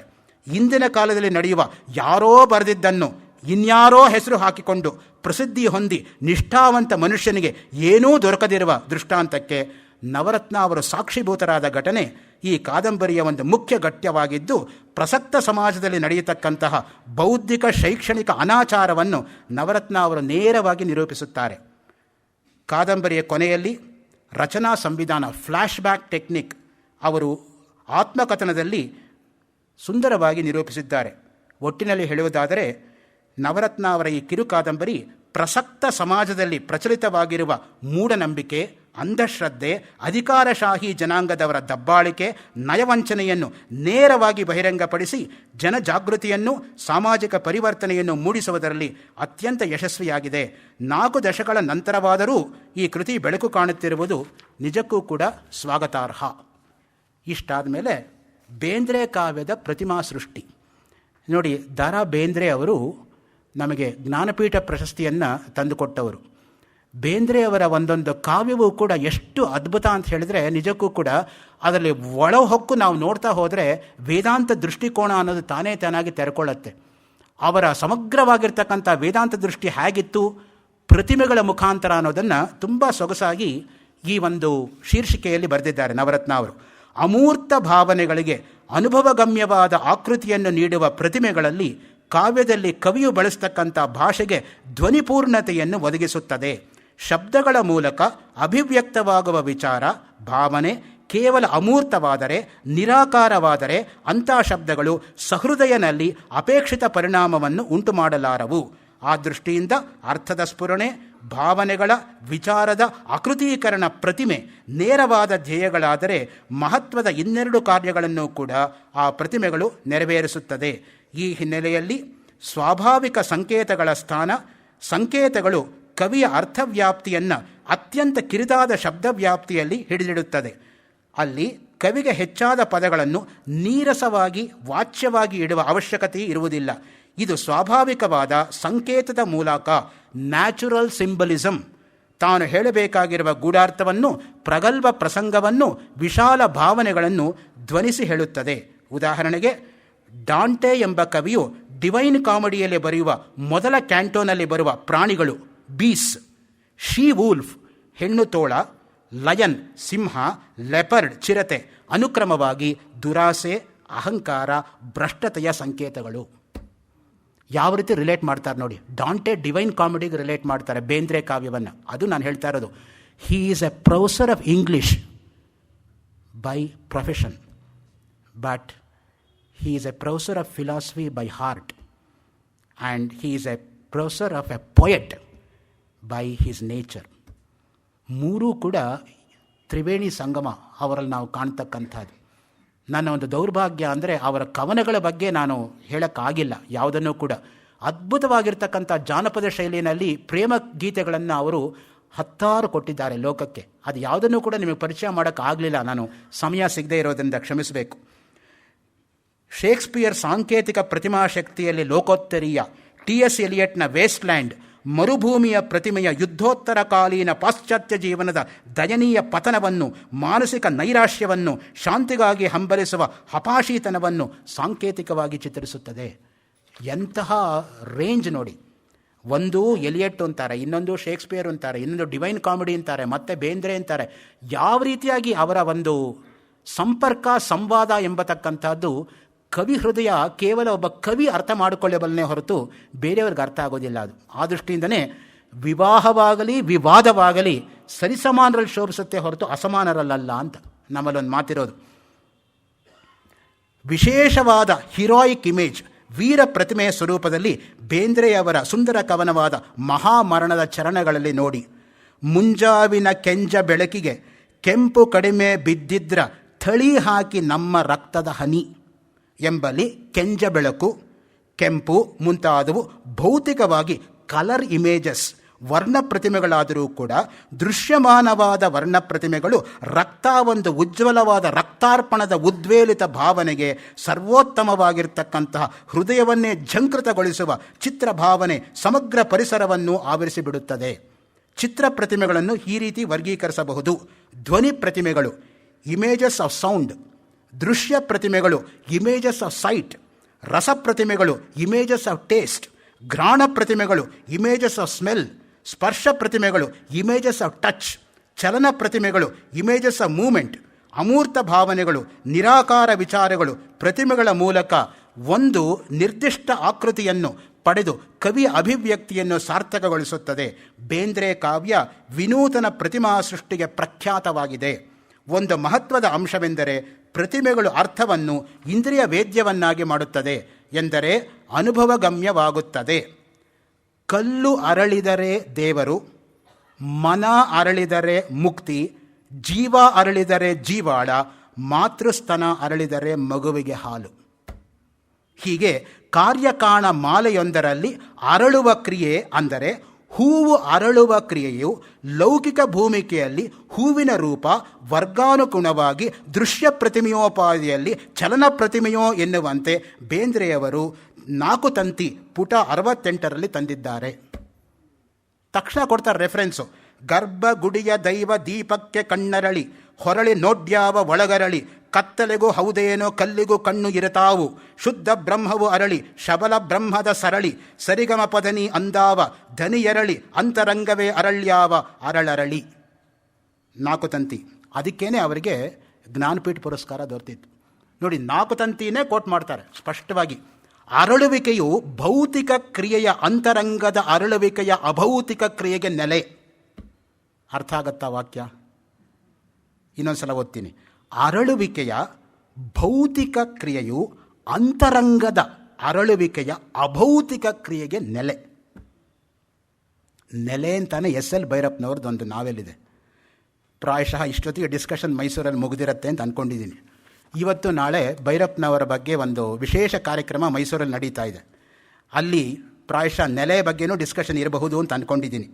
ಗರ್ಭಗುಡಿಯ ಅರಳುವಿಕೆ ಏಕಕಾಲಕ್ಕೆ ಹೊರ ಒಳಗನ್ನು ಪ್ರಕಾಶೀಕರಿಸುತ್ತದೆ. ಒಳಗಿನ ವಿಗ್ರಹದ ಕಲ್ಲರಳಿ ದೇವವಾಗುತ್ತದೆ.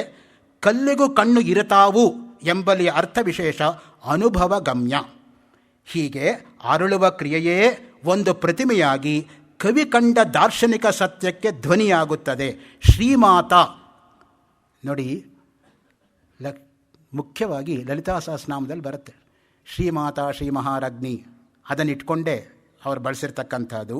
ಶ್ರೀಮಾತಾ ಕವನ ಸಂಕಲನದಲ್ಲಿ ನೆರಳು ಎಂಬ ಕವಿತೆಯಲ್ಲಿನ ನೆರಳಿನ ಪ್ರತಿಮೆಯು ಅಂತರಂಗದಲ್ಲಿ ಪ್ರಾಪ್ತವಾದ ಅವಿದ್ಯಾ ತತ್ವವನ್ನು ಪ್ರತಿಮಿಸುತ್ತದೆ.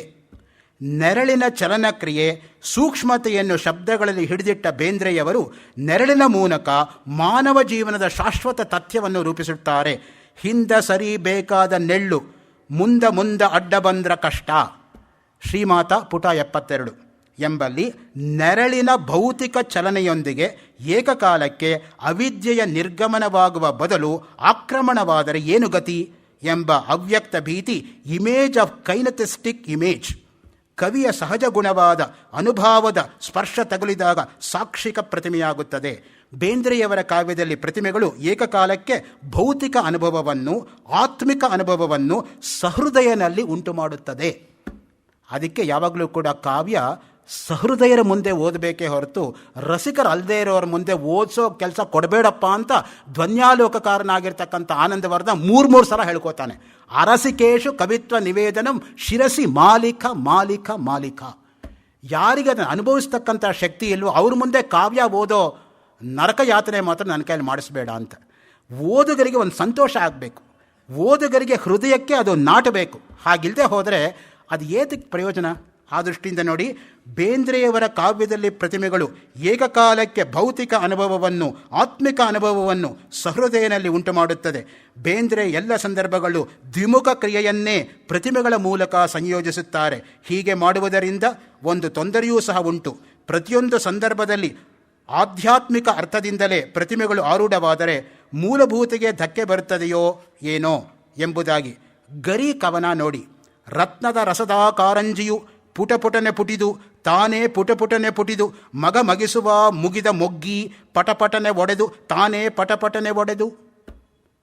ಕವಿತ್ವ ನೋಡಿ ಹೇಗೆ ಬರುತ್ತೆ ಅಂತ. ಅದಕ್ಕೆ ಯಾರೋ ಹೇಳ್ತಾ ಇದ್ದಿದ್ದು, ಕವಿಗಳು ಅಂದರೆ ಬೇಂದ್ರೆಯವರು, ಕಾದಂಬರಿಕಾರರು ಅಂದರೆ ಭೈರಪ್ಪನವರು, ನಾಟಕಕಾರರು ಅಂದರೆ ಕೈಲಾಸಂ ಅಂತ ಯಾರೋ ಹೇಳಿರ್ತಕ್ಕಂಥ ಮಾತು ಸತ್ಯ. ಅದು ನಿಜಕ್ಕೂ ಕೂಡ ಆ ಒಂದು ಕವಿತ್ವ ಪ್ರತಿಭೆ ಬೇಂದ್ರೆಯವ್ರಿಗಿದ್ದಿದ್ದು ಪ್ರಾಯಶಃ ಇನ್ಯಾರಿಗೂ ಆ ಮಟ್ಟದಲ್ಲಿ ಇರಲಿಲ್ವೇನೋ ಅಂತ ಅನಿಸತ್ತೆ. ಆ ದೃಷ್ಟಿಯಿಂದನೇ ನೋಡಿ, ರತ್ನದ ರಸ ಒಂದು ಅಮೂರ್ತ ಕಲ್ಪನೆ, ಬೆಳಕಿನ ಲಾಲಿಮ ವರ್ಣವು ಕಾರಂಜಿಯಂತೆ ಪುಟಪುಟನೆ ಪುಡಿಯುತ್ತಿದೆ.